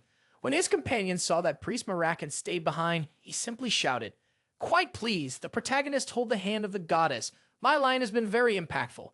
Then a massive explosion sent snow and ice flying in all directions. Hearing it, Vultus gripped the reins tightly and closed his eyes with a sad expression. With the explosion, the other riders looked back. When they did it, they saw massive beasts, like large mutated wolves. There were also snow spiders in greater numbers, along with snakes and centipedes. But among all those monsters, the most monstrous of all was the protagonist. With a crazed smile, he asked the goddess, "What did you mean when you said my performance was interesting?" With his sword in hand, he was ready to saw through all those monstrosities. He was willing to give proper attention to every single one of those little monsters. And for that, he had his saw, while he fought off some monsters. Even more kept appearing, but the protagonist pressed on, slashing with his sword all who crossed his path. He gripped the hilt of that unique sword tightly. With it, he delivered fatal blows to every monster that stood before him, and more snow spiders appeared along with other terrifying monsters. But after striking down all those beasts with his two swords, he turned his back and let them fall. With a satisfied expression, he thought that if this happened every day, he should start carrying a bathtub. He thought he should mention it later. For now, he stood before a strange place. He walked, thinking he couldn't believe the treatment he was receiving. That place had old wheels and barrels. He looked around and thought he remembered someone mentioning that the attack carriages had been empty. Walking among them, he noticed a hand near his feet. Bending down to take a closer look, he saw the rest of the body completely dried out, a typical attack from spiders that drained all the blood from a body. Looking up, he couldn't understand why they were enjoying such a good meal. Now he could see they had left the remains as decoration. Personally, he thought it was quite the extravagant decoration. With a lighthearted tone, he said, "Well, this is one way to add some flair to a place." He told the goddess not to worry, but asked her to keep their guard protected at all times. As he walked, he told her that when it came to humans, he figured that thing could probably eat them. Looking around, he thought there were enough bodies for them to feast on for 3 days. He figured they were raising hatchlings. Still walking with that question on his mind, he saw Antonio up ahead, and he was big. He noticed that from that point on, everything got much larger, as if several giants lived in that region. That made him smile. He figured the divinity that was always trailing behind him should finally show itself. With that, several eyes opened in his direction, and when he looked up, he saw a giant spider, even larger than all the others. That one wasn't alone. She seemed to be their queen, the largest of them all, and there were several others. She looked ready to start a fight with the protagonist. At that moment, his eyes turned a deeper green, and he asked the goddess to draw the line of corruption. Immediately, a line of green energy began forming around all the spiders. Still, with the green light reflecting on the young man's face, he just smiled subtly. He had stood intimidated face to face with a massive spider. He told the goddess that he would need her authority. When he said that, the beast began to appear to help him. As always, he confessed that today he would sacrifice himself. Now the fierce white beast arrived, always attentive to the priest's calls. He told the great beast that he would offer her the head of that human-eating spider. He watched the white beast fight the giant spider. As it battled, green tattoo-like marks reappeared on his face. He noticed the beast was at a disadvantage as the spider was stabbing its tentacles into her. The arachnid monster growled, baring its razor-sharp fangs at the beast. The beast roared in pain as all those tentacles pierced into her. The protagonist noticed that the spider had grown twice in size. It was extremely furious, still growing, baring its teeth and drooling. With a sly look, the protagonist thought he needed to find a way to help the giant. He started slicing with his special swords, cutting the tentacles and preventing them from attacking the beast. He wanted to free her so she could help more. He could feel the energy concentrated inside the spider's body, and he kept cutting, making sure not to damage any part of the creature. Looking with intensely green eyes, he thought there had to be a weaker point somewhere. Looking up from below the spider, he noticed the weak point was now visible. He decided to strike near it, almost splitting the spider in half. Even with all that liquid splatter on his face, he was satisfied now because he understood. He positioned his body for the next attack and noticed the divinity was spread throughout the body. He leaped again to face the spider, intending to cut only the legs to avoid damaging the divinity. While the monster was still fighting, the protagonist told it to run ahead. Holding on tightly to something, he said, "I will help. Make sure the spider doesn't move." With that, the white beast opened its mouth wide and began growing louder. She grabbed the spider's legs to stop it from moving, just as the protagonist had asked. The arachnid found the sudden movements of the two strange. While the massive beast held the arachnid, the protagonist ran a perfect angle to strike the ideal spot. He thought that even though it was different, it was still a spider. He would only cut the skeletal part of its torso. He charged at the weak point and severed the thinnest skeletal section of the body, preserving the rest. As he did this, his gaze intensified in deep green and extreme malice. Using a powerful strike, he got the reaction he needed. As it was being split, the spider looked at him with confusion. The protagonist had to strike several times as that part was very dense and difficult to cut. While the beast still held it, he continued attacking the same spot. Finally, the result he was expecting came. That piece fell apart. Now, he had managed to split the spider the right way. He leaped back in front of the light created by the blow when the parts separated. The white beast, summoned by the mother of corruption, growled so hard that it showed all its teeth. While the protagonist, having struck the ideal spot, landed on the ground. The beast made sure the severed part didn't fall on him and still held firmly. Its large hands gripped the spider's tentacles, and then she threw the unnecessary piece far away from the protagonist. After everything, the protagonist landed safely, placing one arm on the ground to balance himself. He was a bit startled as he had landed right under the massive beast, who was growling and still seemed to hold a grudge. The protagonist knew he had let the beast down the other day, so he apologized for having run away. The wild beast child. Opening her mouth wide and raising her arms, the protagonist looked sideways. She felt the beast still wasn't calm enough. She was upset, but also upset was the divinity that had been forced to leave the spider's body. The divinity emerged from the destroyed spider's mouth, her gaze fixed on the protagonist's legs. He pointed to himself, clearly satisfied, and said, "I know I'm a strange person." That person was very peculiar, with red eyes and several black dots where eyebrows should be. She came out of the spider's mouth as if being spat out, clearly frustrated that her plans had been ruined. The protagonist, smiling, asked, "Why did you surround that city?"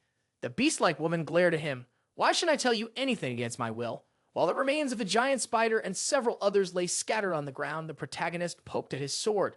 Looking down from above, he said, "It's better if you explain why you surrounded the city." The more the figure refused to speak, the deeper he drove the sword into her arm. Despite the pain, the deity began to drool, but kept smiling as though not even pain could make her talk. Finally, she spoke. "Not even in death will I reveal something I don't want to." Smiling, the protagonist said he had already figured that out, and from the panicked look in the deity's eyes, it was obvious what would happen next. With no other option, the protagonist simply separated the deity's head from her body. Now, after that blow, his sword glowed amid the surrounding filth. Upon harvesting that deity, he gained an extra 1,000 in his rewards. He wondered how many more of them needed to be defeated before those evil spirit worshippers would say something. Smirking, he figured he had already done what needed to be done there. A somewhat devilish grin wrapped in green energy, he smiled and said he could eliminate as many as needed. After the protagonist dealt with that deity, he returned. Looking down, he saw the blazing flames and his expression hardened. He couldn't understand how they had already found and set that city on fire. Inside the gates, while the Lord remained collapsed with tears in his eyes, the people around him stared at his large body, commenting that although he was considered a lord, he looked like a pig. Now they were discussing a reincarnation, and the blonde man wanted to know the condition of the black-haired woman, who was described as unstable. Another lady, blonde with curly hair, said things weren't ready yet. She believed they might have lost some rats because of someone. As she spoke, she turned her gaze toward the young black-haired woman. Raising her hand, she voiced her frustration, insisting that nothing she had done was intentional. She mentioned the 2 strong monks and a man from the teaching sect who kept troubling her. At that moment, the 3 of them were quarreling near the flames and the fallen lord debating what to do next. They also spoke of the archer who had escaped and of Carmen, who had ridden off on his horse. The curly-haired woman with green eyes and an eye patch noticed the absence of a member from the spider group, though none of them yet knew she had already been eliminated. The blonde man with blue eyes felt that things had gone too far, arguing there was no point in fighting among themselves when the real culprit had already slipped away. What worried them most was Carmen's escape, as letting him go was too risky after they had spent so many years preparing a flawless plan. The black-haired woman grew furious, raising her voice in anger. Seeing her in such despair, the blonde woman realized the blonde man no longer paid her the attention he once did, and that he seemed to be getting closer to the black-haired woman. Even so, she set her feelings aside and announced she would step outside to check the situation. Watching Parma stir up the commotion, the blonde man simply urged her to calm down. When he declared he would punish Ella, the spider woman, for the whole mess, Parma, with a smile on her face and a hand on her hip, said, "If that's the case, I'll stay quiet for now." But her eyes widened when she saw what was happening before her. The blonde woman's head simply flew off her body. It was the priest. He appeared with his unconventional sword and was already making heads roll. The man, upon seeing the sword with serrated edges on both sides, showed fear. Moments later, the protagonist sliced the blonde man with blue eyes in half, literally. Meanwhile, Parma, the young woman with black hair and violet eyes, clenched her teeth in fear. The protagonist wore a terrifying expression as if he were rotting away, and it showed on his face. He thought that killing the 3rd member of that group without saying anything might be a bit unfair. So, with his face returning to normal and a wide grin, he remarked, those people were capable of manipulating deities. The woman, eyes wide with fear, feared for her life, but was willing to tell everything. To that, the protagonist was even surprised. He didn't need to intimidate her. She revealed everything herself when she finished. Her eyes remained wide, and she was sweating, afraid that she wouldn't be released. The protagonist, now calmer and with a faint smile on his lips, still surrounded by green essence, kept staring at the young woman. He said, "You are a worshipper of the evil spirit." Then, smiling, he asked, "What is the reason you're surrounding that city?"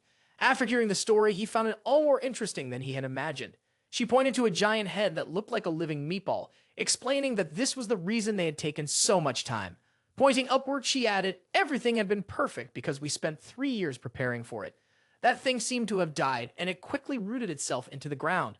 The story was simple. The woman said, "We'll have to sacrifice everyone inside the city." In truth, she claimed the group had known they would need at least 5 years to prepare. But with the disappearance of one of the knights, they had to push the plan ahead. Upon hearing all of that, the protagonist grabbed a saw and got ready to cut. Parma feared she would be the victim, but he walked past her, saying, "I will eliminate that monster that has consumed human flesh and blood." The woman pleaded as he tore through the meat mass with his unusual sword. She warned, "It can't be done. The dignity isn't complete yet." But the protagonist ignored her. Desperate, she screamed that everyone was in danger. Even so, calmly, the protagonist was pierced by the creature that emerged from the meat mass. The monster awakened, unstable, opened a mouthful of teeth, and rose from that strange blob. It screamed that it was in pain. Then, a massive eye appeared, taking up most of its body. From inside the meat mass, a divinity emerged, screaming in fury. The protagonist simply raised his hand to remove the tentacle launched at his arm. After pulling it off and slicing it with his sword, he wore a wicked grin. Throwing the tentacle to the ground, he stepped on it and said he would sacrifice that ball of meat to his goddess. Meanwhile, Parma screamed, not quite understanding what the priest was doing.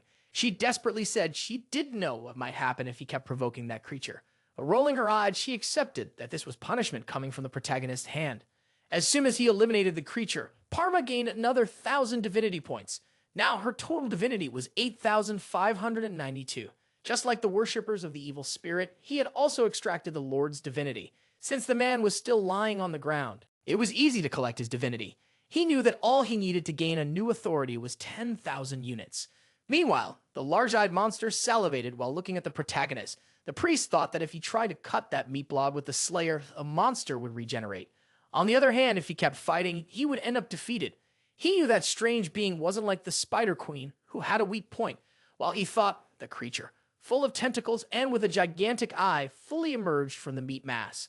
Aware that he had no other choice, he gripped his sword tightly. He positioned his feet to run. Then he burst forward, running as fast as he could, leaving the monster confused. Seeing the protagonist flee, the massive red eye widened and the creature screamed in pain. The protagonist simply approached the fallen citizens to collect their divinities. Each one represented a divinity since they weren't authorities or anything similar. He passed by each of them, accumulating points, but it still wasn't enough. While the monster chased him, the priest smiled. He spoke to his goddess, who already knew. It seemed she was telling him he should gain a new authority before facing the monster. The monster kept running, its large eye glowing as it roared with its mouth open.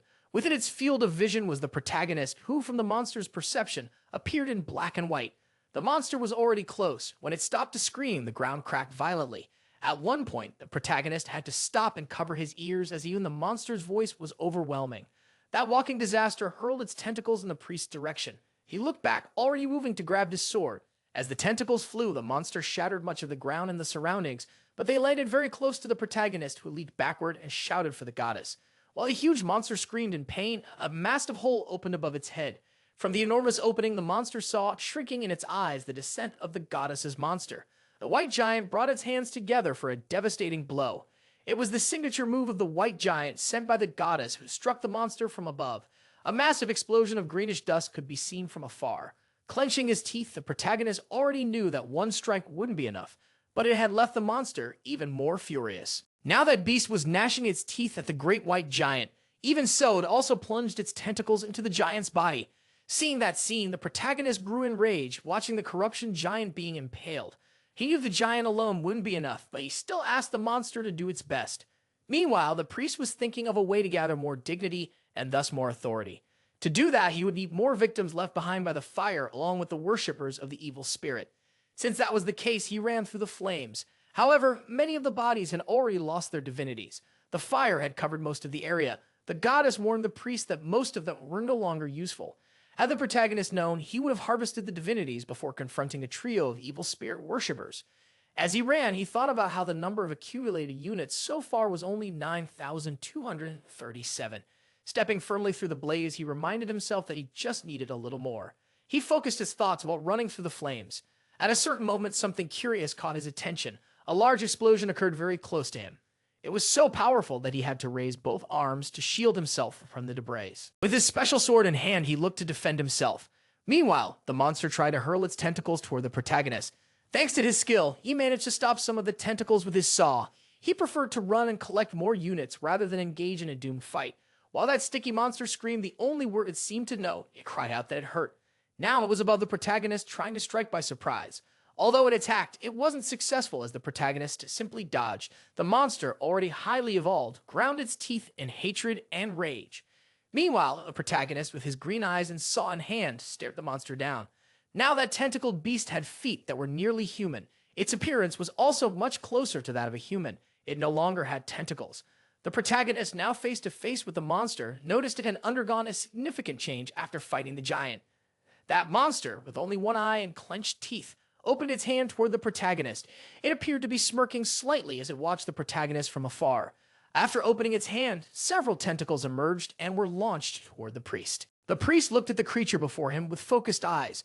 Thanks to his attentiveness, he was able to slice through the incoming tentacles from multiple directions, all with his sword, which looked more like a saw.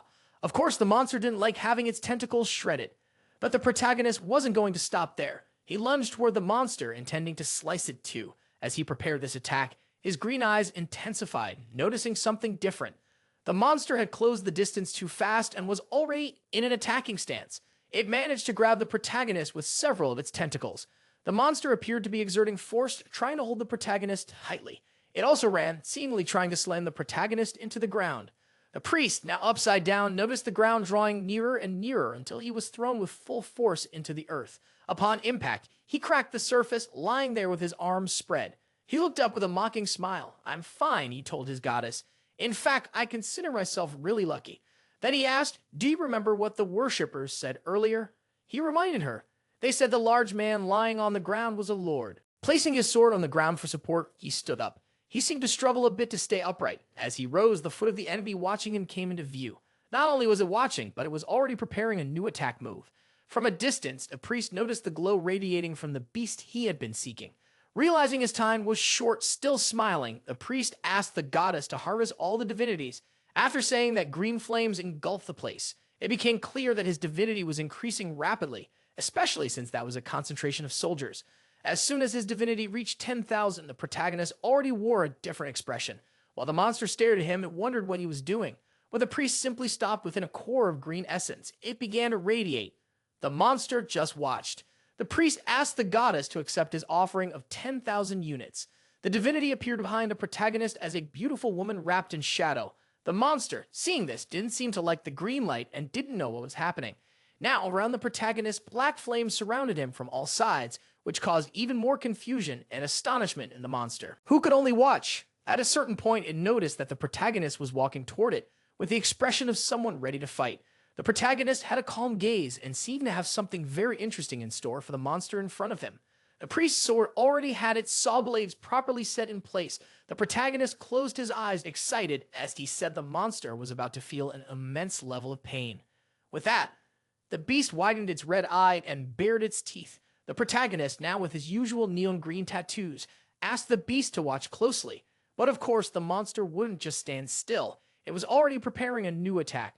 Yet, before the demonic eyes of the protagonist, before his new authority, the pit of corruption, that monster was nothing, and it wouldn't get what it wanted so easily. As he passed near the monster, the protagonist knew his powers could decompose any living being.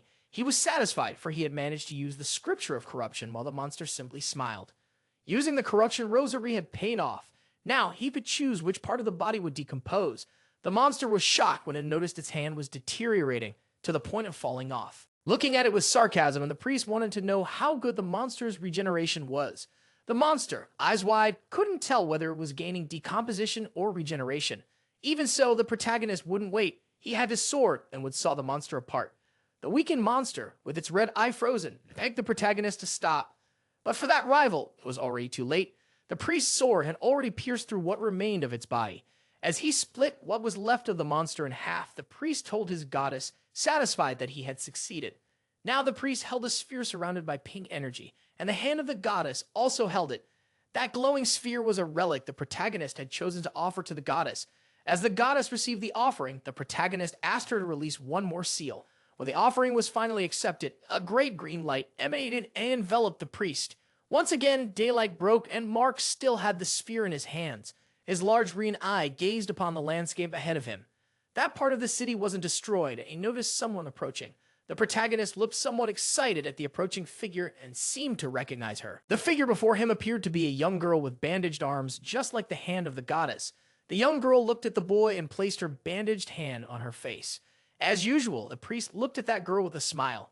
To be sure it was my goddess, the protagonist thought, placing his hand on the girl's face.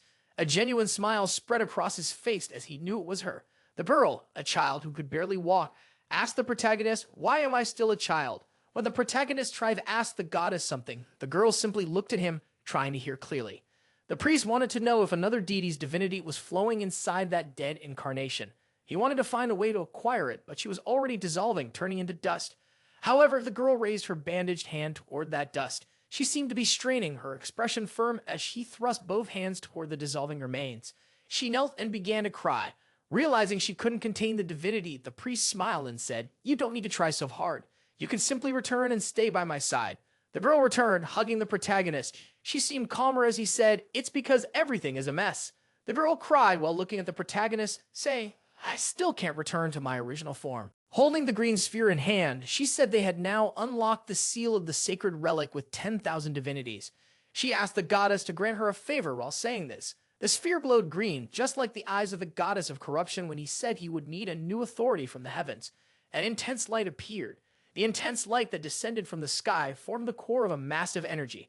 That energy enveloped the protagonist in a sphere of light. The priest, with fascinated eyes, asked the goddess what the meaning of that new authority was. The goddess, in that small body, clenched her fist, her cheeks turning red. "You can use it as much as you want," she said. As he walked with the little goddess, the protagonist told her that the power was far too strong.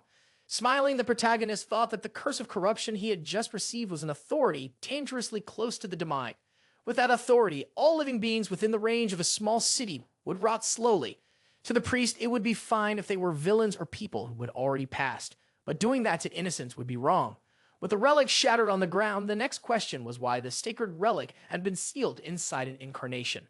The priest looked at that young woman with intense eyes and thought that perhaps it wasn't just a coincidence.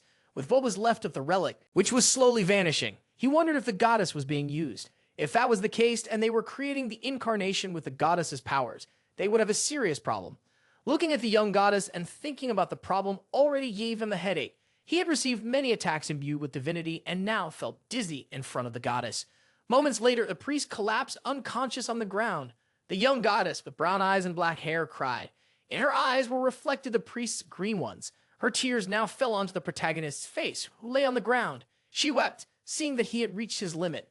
However, at a certain moment, it seemed her eyes filled with energy and widened. She noticed Carmen standing before her, smiling and saying that the protagonist had finally woken up. As soon as he realized he was awake, he suddenly reached for his chest. From the look on his face, he seemed to be forgetting something. In a burst, he sat up and asked Carmen where his things were.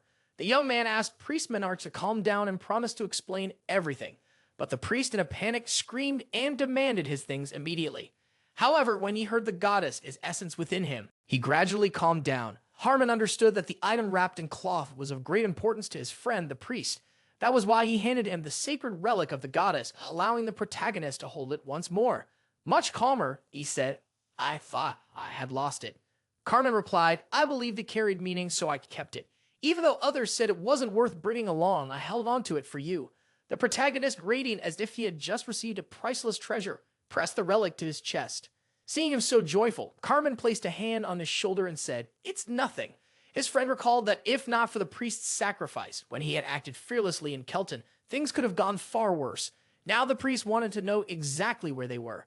The friend explained, "We're still in the same city. 10 days have already passed and people are rebuilding. Despite all the devastation, there are still those from neighboring towns helping with the recovery." When the priest asked if there were any survivors, Carmen explained, "The only one who lived is you." Now, a beautiful landscape framed the ruins of the city some time later. A bit farther away, a man was wounded in the legs by a dagger. He seemed desperate to escape from those trying to capture him. With the injury in his legs, he couldn't walk anymore, and so he fell into the snow. White Boots walked toward the man. Not only him, but many others had been captured and turned into slaves. The person hunting those slaves was a tall young woman with blue hair. When she stared at the man with her blue hair and eyes, he screamed, begging her not to do anything to him. Still, with the dagger in his leg, he was in immense pain. The woman harshly said, "You will no longer be able to walk." The man swore he could still move at the same speed, even with his injured leg. He screamed through tears, promising he wouldn't try to run again, but the woman showed no remorse. Unleashing her weapon, she separated his head from his body with a single strike. After that, she closed her eyes and invoked a sacred flame. She asked the flame to burn while the body lay on the ground. After her words, a blue flame began to spread over the man's body. The woman wished for his sins to burn alongside his body and head. The others should have been captured as slaves mourned, for that could be their tragic fate too. In a harsh tone, the woman ordered everyone to keep walking without hesitation. Now short and weary steps could be seen in the snow. Those people were exhausted, but they were obligated to keep walking. If they didn't, there was. The priest, keeping a sharp eye on the young woman, judged that her story could be true. While she spoke, he reflected on how in noble families, mages were rarely welcomed. Now the priest, with a more serious expression, concluded that none of the sorcerers were well accepted in those households. The image of the young girl with white hair came to his mind, avoided by nobles just because she was a mage. Every time she passed near a hallway, she would hear offensive whispers, constantly judged for using magic. The frail girl was rejected time and time again, even though she was born into a noble family. None of the mages or sorcerers were well regarded, as many said it was hard to teach them proper manners. Besides the clear prejudice, there was also an old superstition that followed magic users. Because of that, it was rare to see a sorcerer in a position of prominence or leadership. There was a belief dating back to times before the old empire that mages could never reign. Now, the three of them were in a quieter part of the forest, gathered around a campfire, enjoying a meal. The priest remained calm and thoughtful, reflecting that if she wanted to claim a prominent position as a sorceress, she would have to deal with her own brother. The young woman seemed at ease around the two men, even showing a slight smile during the conversation. However, as soon as she began to tell her own story, her expression turned tense, making the priest visibly uncomfortable. She continued her account, saying, "I know both of you are interested in my words." Carmen wanted her to go on with her story and even tried to guess what she would say next. The priest, noticing how irritated the young woman was, assured her, "We're both paying attention." But the young woman shot him an unfriendly look. Trying to ease the tension, the priest commented, "You're so caught up in telling your story that you let the meat on the skewer burn." When she looked, the meat was indeed slightly overcooked, so he handed her his own skewer, where the meat was still juicy and flavorful, which drew an unexpected smile from the young woman. As he gave her the skewer, he remarked, "Maybe you feel better if you cooked a little less next time." Smiling, he added, "Cooking meat just right is easy. All you have to do is talk less." The young woman didn't appreciate those sharp words coming from the priest. The fireplace remained lit, and the moon shone high in the sky. Meanwhile, the young woman resumed the conversation, saying, "I have a proposal and want to hear your answer." The priest could tell by the way she looked at him that something was coming. He already suspected what her proposal would be, and upon hearing it, he confirmed his guess. She wanted the two of them to escort her to her home. She promised to reward them with gold equivalent to each of their weights. As she said this, her expression turned serious, showing that something important was at stake. The priest couldn't hide his excitement at the mention of gold or great rewards. His eyes were already gleaming. His mouth curled into a goofy smile, unable to conceal his fascination with the glint of precious metal. However, the original client of that journey was Carmen, who was already growing uneasy as he stared at his compass. Seeing his companion concerned about the time the escort might take, he considered turning down the offer. He also remembered the moment Carmen returned the goddess's hand to him, preventing it from burning. If it were up to the priest alone, he thought he would have set aside the gold offer and followed Carmen to his destination. But the goddess seemed to have other plans in mind. Understanding what she wanted, the priest joked, comparing himself to gold on a scale. When Carmen raised his hand, clenched in a fist, it looked like he was about to make a decision. The girl in the night noticed, and her excitement was palpable, for they would now get what they needed. Carmen, determined to honor his family name, took it upon himself to protect that young woman. After long treks through the snow, step by step, the group pressed on with determination. The priest finally saw the next city appearing in the distance, which made the young woman quite excited. She ran happily, for she would finally return home and enjoy a nice hot bath. However, before anything else, they stopped at an inn wanting to bathe and have some beer. Smiling, Carmen approached the two and informed them he had reserved 3 rooms on the 3rd floor. The plan was simple. Everyone would bathe and then gather for dinner together. The inn, though small, was clean and cozy. The food didn't take long to arrive, and they all ate with pleasure, satisfying their built-up hunger. While eating, the priest paid attention to something that was bothering him. He couldn't relax as a young woman serving the table next to them was being harassed. A man with blonde hair, a mohawk, and a thick beard, arms crossed, approached the table with a threatening expression. He warned the other men to stop bothering her, but one of them wasn't intimidated, while the soup was still on the counter. The man wanted to know when he had supposedly bothered the girl. Carmen, chewing slowly, commented to the priest, "The atmosphere is getting tense. I think we should intervene." He thought they should act, but someone beat them to it. A strong punch landed squarely on the man's face.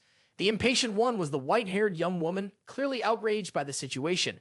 With a single blow, she sent the man flying a good distance, shocking everyone present.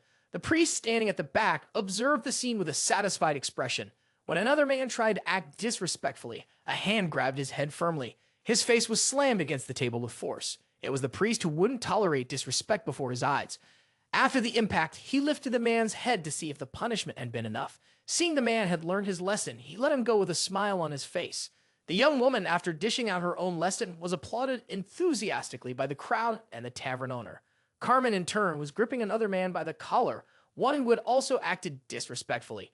When the man fell to his knees, Carmen opened her arms and commented, "After all, we are just travelers," with her hand on the young mage's head. She admitted that injustice made her furious. The priest simply observed her words attentively. Then, seeing her from behind, he reflected that her problem wasn't a lack of emotional control. Curious, Carmen searched the disrespectful man's pockets and found some coins. Without hesitation, she tossed the coins to the priest. Upon catching them, the priest handed them to the tavern owner to make up for the damages caused by the commotion. Peace now reigned in that tavern, with the innkeeper satisfied. Night fell quickly, and soon someone knocked at the door. The white-haired young woman asked, "Who is it?" A voice on the other side replied that they needed to speak with her. When she opened the door, smiling, she found Priest Manhwarecap standing there. Startled, she fell silent as he covered her mouth and held her head firmly. With sword in hand, he struck the wall near her with force, just to get her attention. He told her that all she had to do was listen in silence, as he feared waking Karma. With his eyes glowing green and a tense expression, he asked, "Do you understand clearly?" Still locking his gaze on her, he reminded her that earlier she had said she couldn't ignore injustice when it happened before her eyes. He also remembered her saying that she should have let it go, at least in that situation, since they were being pursued by forces they didn't understand. She herself should know how important it was not to draw attention. If she acted like that again, she would ruin everything. Still holding her head against the wall, the priest warned that if she repeated that behavior, he wouldn't hesitate to strike her.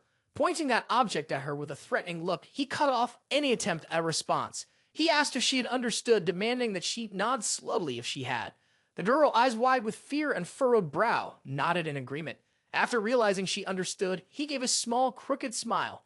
Finally releasing her head, he looked back toward the door and coldly wished her a good night.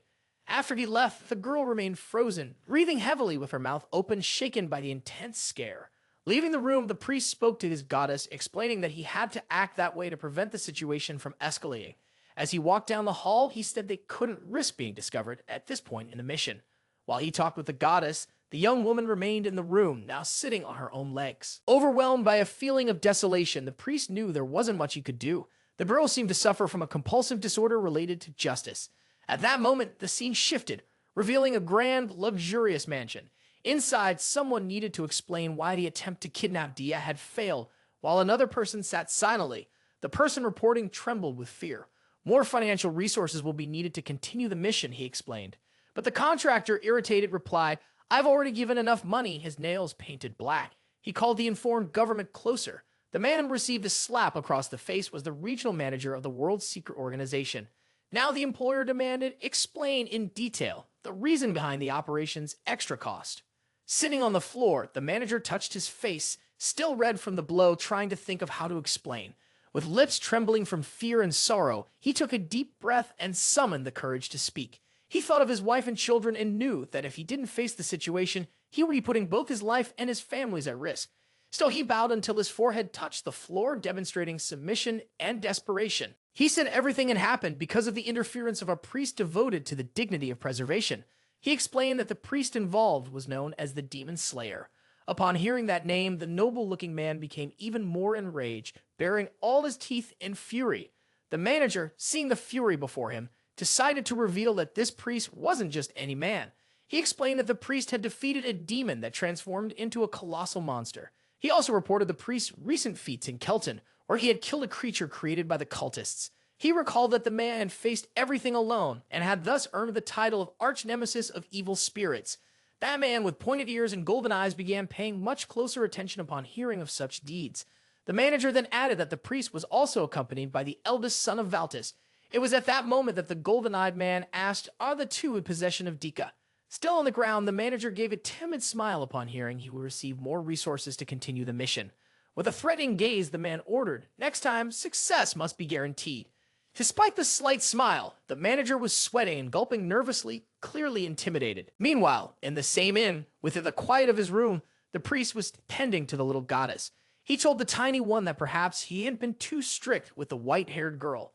When the goddess asked why he cared about her, he answered, because she is a client. Before he could continue, a knock came at the door. At once, the little goddess concealed herself within a green aura. Seeing that it was young Dika, the priest said, "You may come in." Still, a trace of caution lingered in his eyes. The young woman entered, closed the door, and leaned against it silently. Her gaze fell on the bed, where a plate with various foods rested, the same plate the priest had used for the little goddess. Noticing her stare, he quietly removed the plate and invited her to sit. Both of them sat at the edge of the bed, remaining silent for a while. At last, the young woman broke the silence. Was the reason for such a stern rebuke because I'm a mage? He sat still, reflecting on her words. After a moment, he finally replied, "Yes, that is the reason." The young woman sighed. She said she already knew as she had seen it in his eyes. He didn't immediately understand what she meant by that look. She continued, explaining that she was used to that kind of look from people who had been hurt by mages. But she confessed that, for the first time, that look carried a dose of genuine hatred. She remembered the way he had pushed her against the wall and covered her mouth. Even so, with sparkling eyes, she ran her hand across her face and said she liked the words he had spoken, especially when he said they would be companions from then on. That made the priest blush a little. She went on to say that usually people who looked at her that way ended up trying to hurt her later. She stated that if she saw injustice again, she wouldn't be able to hold back, but promised to give a warning first. Standing up from the bed, she said she had only come to say those words. He remained silent when she said she was leaving. She was already at the door when he asked for her attention once more.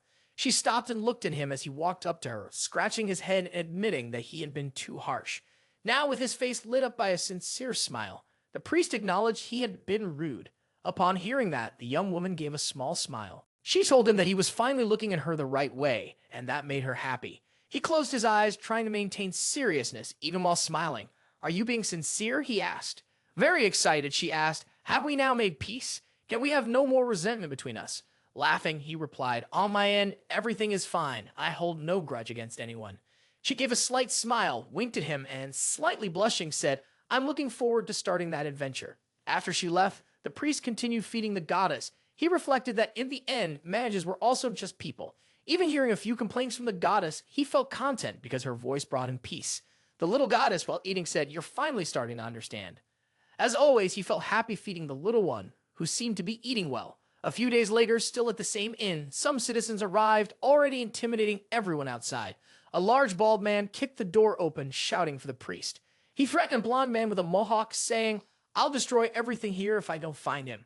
With veins bulging on his face and a furious expression, he stood there glaring. The bald man ordered that the priest be brought to him immediately. Far from there, someone held a piece of paper in his hands. He suspected something was wrong with the orders he had received. He examined the paper carefully. It bore a strange request regarding the capture of a maiden from the Arimal family.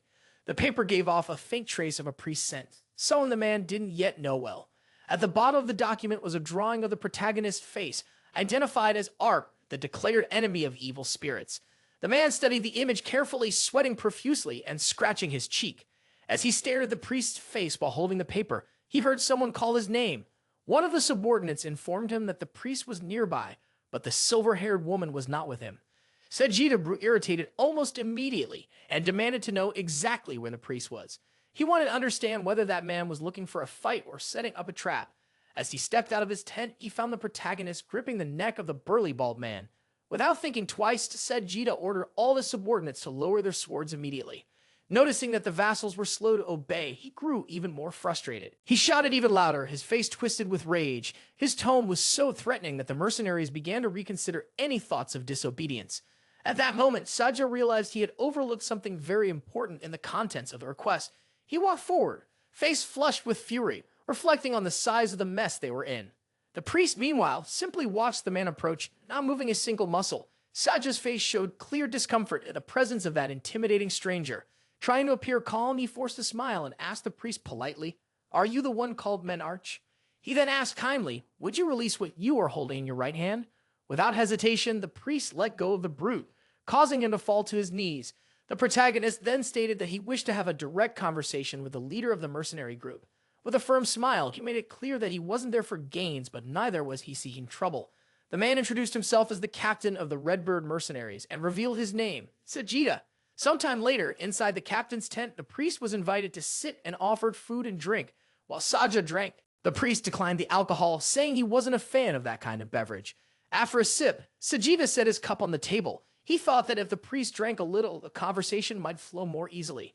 However, the priest began recounting something he had heard from one of the captain's men earlier. He was referring to the burly bald man, the one who had sought him out that morning and kicked the door open without the slightest courtesy. The man said the captain wanted to speak with you, the priest explained. That's why he came, ready to listen. But the priest still remembered the chaos at the bar from the day before. He suspected it might all be connected. Meanwhile, the captain kept a cheerful face, though he was internally considering his next steps. He thought about the silver-haired woman and whether or not to bring up the curse that had afflicted the lay organization. He stared at the priest, who wore a beastly expression and feared having to fight someone with such a fearsome reputation. He blamed the vice-captain for all the trouble, acting impulsively and causing such discomfort. While he was thinking this, someone approached from outside the tent. It was the vice-captain himself, visibly drunk, who wanted to speak to the priest. Upon hearing that the priest had come on his own, he thought the man must be incredibly brave. Entering the tent and seeing the protagonist, he asked, "Are you the priest?" The protagonist confirmed, and the man wanted to know if he had seen a silver-haired maiden. The priest confirmed that there was a woman matching that description in his group. When the vice-captain ordered him to hand over the woman, the captain's eyes widened in surprise. The vice-captain raised his hand toward the priest, saying something, but was abruptly interrupted as his hand was severed with a single strike. Now the mercenaries watched the hand fly away from the vice-captain's body. The severed hand landed some distance away, while the vice-captain screamed in agony and desperation. The priest calmly stated that he had found something peculiar and thought it was amusing. He looked around and commented, "I don't recall giving my name to any of you. Yet everyone seems to pronounce it so affectionately, as if you were close." Standing tall with a threatening glare and gripping his strange serrated sword, he demanded to know who was behind this. The captain, in shock, stared at the man and realized that the question could no longer be avoided. Someone shouted, "The vice-captain has lost his arm." Several mercenaries rushed into the tent, alarmed by the situation. They believed the priest hadn't understood the seriousness of what he was doing. When they saw that he had also severed another man's head, they said he had to be stopped. But instead of attacking, the mercenaries hesitated, terrified by the priest's cold demeanor. He remained expressionless, even as the scene turned drastically violent. While the captain listened to the vice-captain's cries for help, he simply watched. That man lay on the ground, trembling, soaked in sweat, and begging for someone to save him. The protagonist, still standing, kept his serrated blade pointed at him. He was about to deliver the finishing blow as the man refused to answer. However, before he could strike, the tip of a spear appeared and stopped the blade's advance. Surprised, the priest looked back and saw that the captain had intervened. He held the spear firmly, preventing the final blow from being delivered. The captain said, "My bond with the vice-captain is deep, with over 15 years of companionship." He continued, "For that reason, I can't allow this to happen." Even so, the protagonist easily dodged his attacks. Then, with a precise movement, he cut the captain's spear. The broken piece flew out of his hand, and though he reached for it, he couldn't grasp it. Soon after, a large hand pulled a curtain aside. The man grabbed the fabric, hoping to shield himself from the priest's strike. Yet, the priest only watched as the captain threw the curtain toward him and dashed away. Effortlessly cutting through the cloth, the priest saw the captain flee in a rush, leaving his vice-captain behind. While running, the captain shouted to his men, ordering them to retreat as quickly as possible. The mercenaries stood frozen, stunned by the sight of their leader escaping. For many of them, it was already too late to react. In the chaos, several fell because they failed to move in time. Their eyes widened in regret for lingering too long. Those who understood the danger bolted, running desperately for their lives. Among the fugitives, a few managed to avoid the protagonist's blade and escape.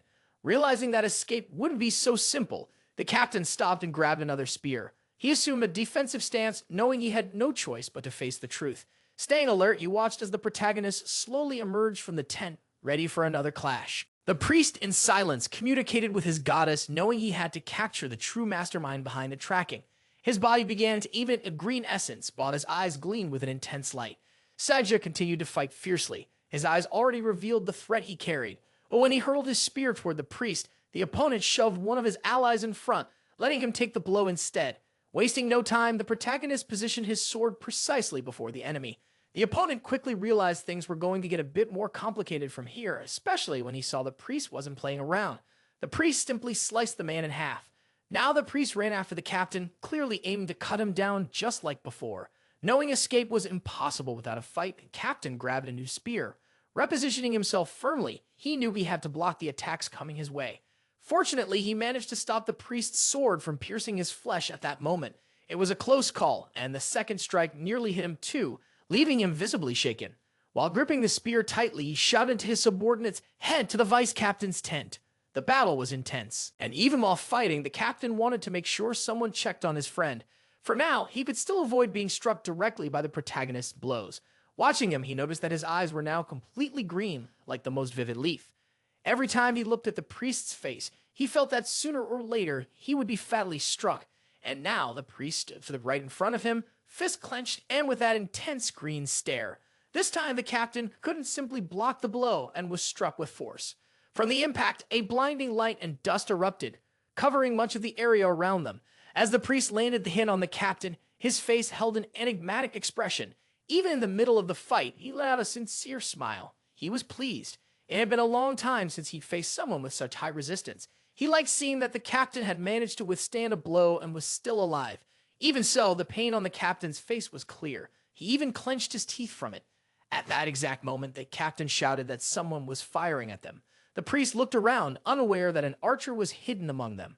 While the captain held the spear with one hand, his other was partially wounded from the blow. The two remained silent, staring intensely at each other. The priest thought it would be bad if an arrow struck them now. The surroundings were filled with ice, footprints, and several fallen bodies. While the two kept watching each other from a distance, one of the mercenaries observed the scene with a tense gaze, the veins in his neck bulging. None of the mercenaries wanted to stay there and be the next target, so they decided to abandon the captain. Finding himself alone, the priest asked the captain, "Do you still want to continue this fight?" The captain smiled and replied, "There will be no problem if you choose to give up, since all the others have already fled." With no other option, the captain threw his spear to the ground and declared, "I have lost." After surrendering now face to face with the protagonist, he said, "I will tell you everything I know." They began placing stakes in the shape of crosses as they talked. During the conversation, the captain looked at the scattered crosses and answered the protagonist's questions. The protagonist wanted to know if the captain harbored hatred or resentment toward him. The captain, staring at him, knew that admitting hatred could make things worse. The priest then made it clear, "I will not spare anyone who deeply hates me." Saja gave a smile and agreed that he was right to say that. As they both observed the large number of crosses, the captain decided to take the initiative. "I'll be straightforward," he said. "Mercenary work sometimes involves eliminating people, or being eliminated." He paused, glancing at the crosses again. "Living in barracks, working with mercenaries who recently killed my friends, it feels contradictory. I've never hunted anyone with an axe, so I neither hate nor like the protagonist." He shook his head, recalling the mercenary banner. The organization has been bankrupt for a long time. That's when the protagonist asked, "What do you plan to do from now on?" With a tired smile, the captain replied, "I don't know. It's been 15 years since I last felt what it's like to be alone. That's why I feel a little lost. I need to reflect. I'll probably end up working as a mercenary again." The protagonist heard this with a satisfied look, as if thinking of something important. After a moment, he shared his thought. "Choose a decent employer this time," he advised. With those words, the captain looked again at the priest, who said, "It would be better to find someone who pays well." That made the captain widen his eyes and look toward the horizon. Visibly deep in thought, they sat in silence. Sometime later, they returned to the inn, where the silver-haired girl was visibly irritated. Though the three of them were seated at the table, surrounded by food, the tension in the air was palpable. Silence reigned until the priest finally spoke. "Are you staring at me like that because of my dirty clothes?" Angrily, the girl replied, "You're perfectly clean." But her voice, laced with sharpness, told him otherwise. Dia, upset, turned to the priest. "Why did you leave in secret without telling anyone?" She recalled their conversation the night before, when they had sat on his bed. She had thought they had grown closer. With her hand on her chin, she asked, "Did I misunderstand something from that conversation?" Her thoughts drifted to the moment when he had pinned her against the wall, covering her mouth. He had told her not to act rashly. Now sitting at the table, still upset, she said, "You left without even saying goodbye." The priest, treating her like royalty, decided to ask a question. "Have you ever dealt with someone before?" She looked at him intently as she tilted her head downward, deep in thought. "I've never taken anyone's life," she replied. The priest nodded solemnly. "That's exactly why I went alone. Some actions require firmness." But that didn't lessen her feelings, and she said he should have at least explained himself. As he thought about all that, the priest reflected that he hadn't told her so she wouldn't worry. but next time, he would let her know. At that moment, the three of them noticed someone approaching, breathless, shouting for Dakia. Looking toward the door, they saw it was Carmen, yelling that the priest had gone off to negotiate with mercenaries. Now everyone was at the table with cheerful faces, listening to Carmen insist they should grab their weapons and go help the priest. Only after a while, once calmer, did he realize the protagonist was right there, safe and eating. He also noticed the presence of a stranger sitting at the table. Approaching, he asked the protagonist who that person was, and the priest explained that he was a new mercenary. That's when the two introduced themselves with a firm and strong handshake. The silver-haired girl watched the gesture with suspicion and asked the priest if he trusted that man. Upon hearing that no one trusted him, the captain scratched his head, visibly embarrassed. Carmen lightened the mood by saying it was good to have a strong and sturdy companion among them. Soon after, he announced that he was heading out to check on some arrows with the village blacksmith. He also said that as soon as the sun rose, they would set out on their next journey early. Meanwhile, in the dead of night, someone could be seen using magic and commanding undead creatures. The pink-haired girl was in shock and asked several times when it would happen. She was in an important meeting and demanded that her two companions reveal the exact moment of arrival. One of the men, blonde with an impressive mustache, questioned whether they were really sure they were going to that place. Despite the doubt, he felt satisfied at least to have arrived before the young woman lost it from so much whining. The calmest among them, with reddish hair, calmly said it would be soon, as he had already confirmed the location. That information brought an excited smile to the face of the pink-haired girl, who insisted on knowing if he was really sure. She moved closer to the redhead, wanting to confirm if they were truly arriving in Urtico. The red-haired person, still lying down and flipping through a book, asked why she doubted so much. She claimed she believed it, but the moment made her tense, which resulted in a strange smile accompanied by a few threats. Soon her eyes lit up with a pink glow, and the smile became more twisted as she said, "I will tear everyone into little pieces." Meanwhile, someone walked through the snow with a wide smile, already happy they had finally arrived.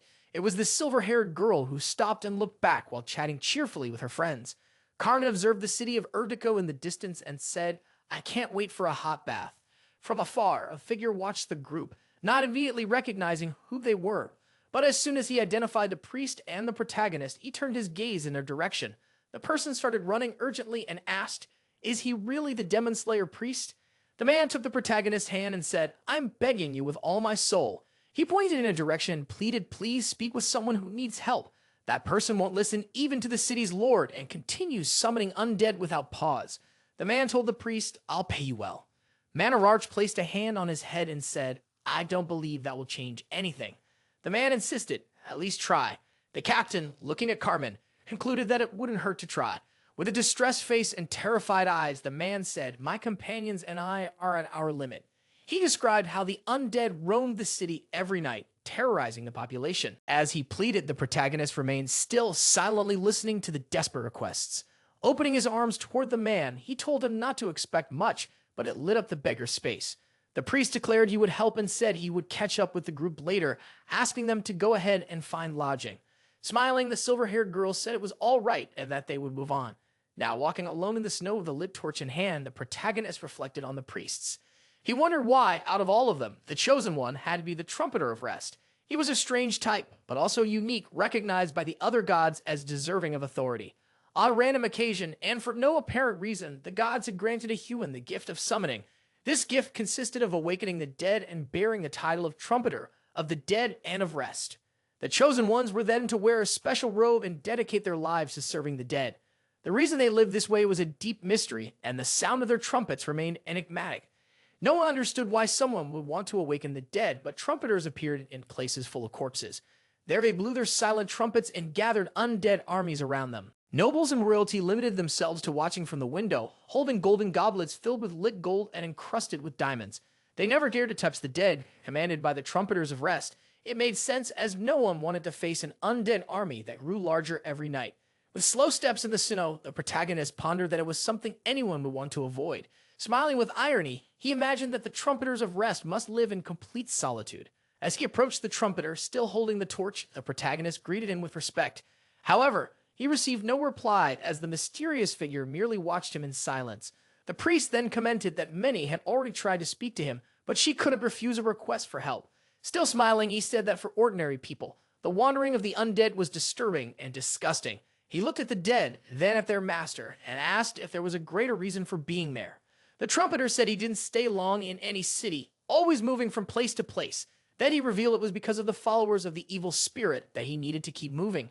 Pointing in a direction, the trumpeter said, "They are the ones responsible for so many deaths." The protagonist looked back upon hearing that. Trying to grasp the seriousness of the situation, he gritted his teeth and raised an eyebrow. He braced himself for whatever was coming, immediately positioning himself to attack.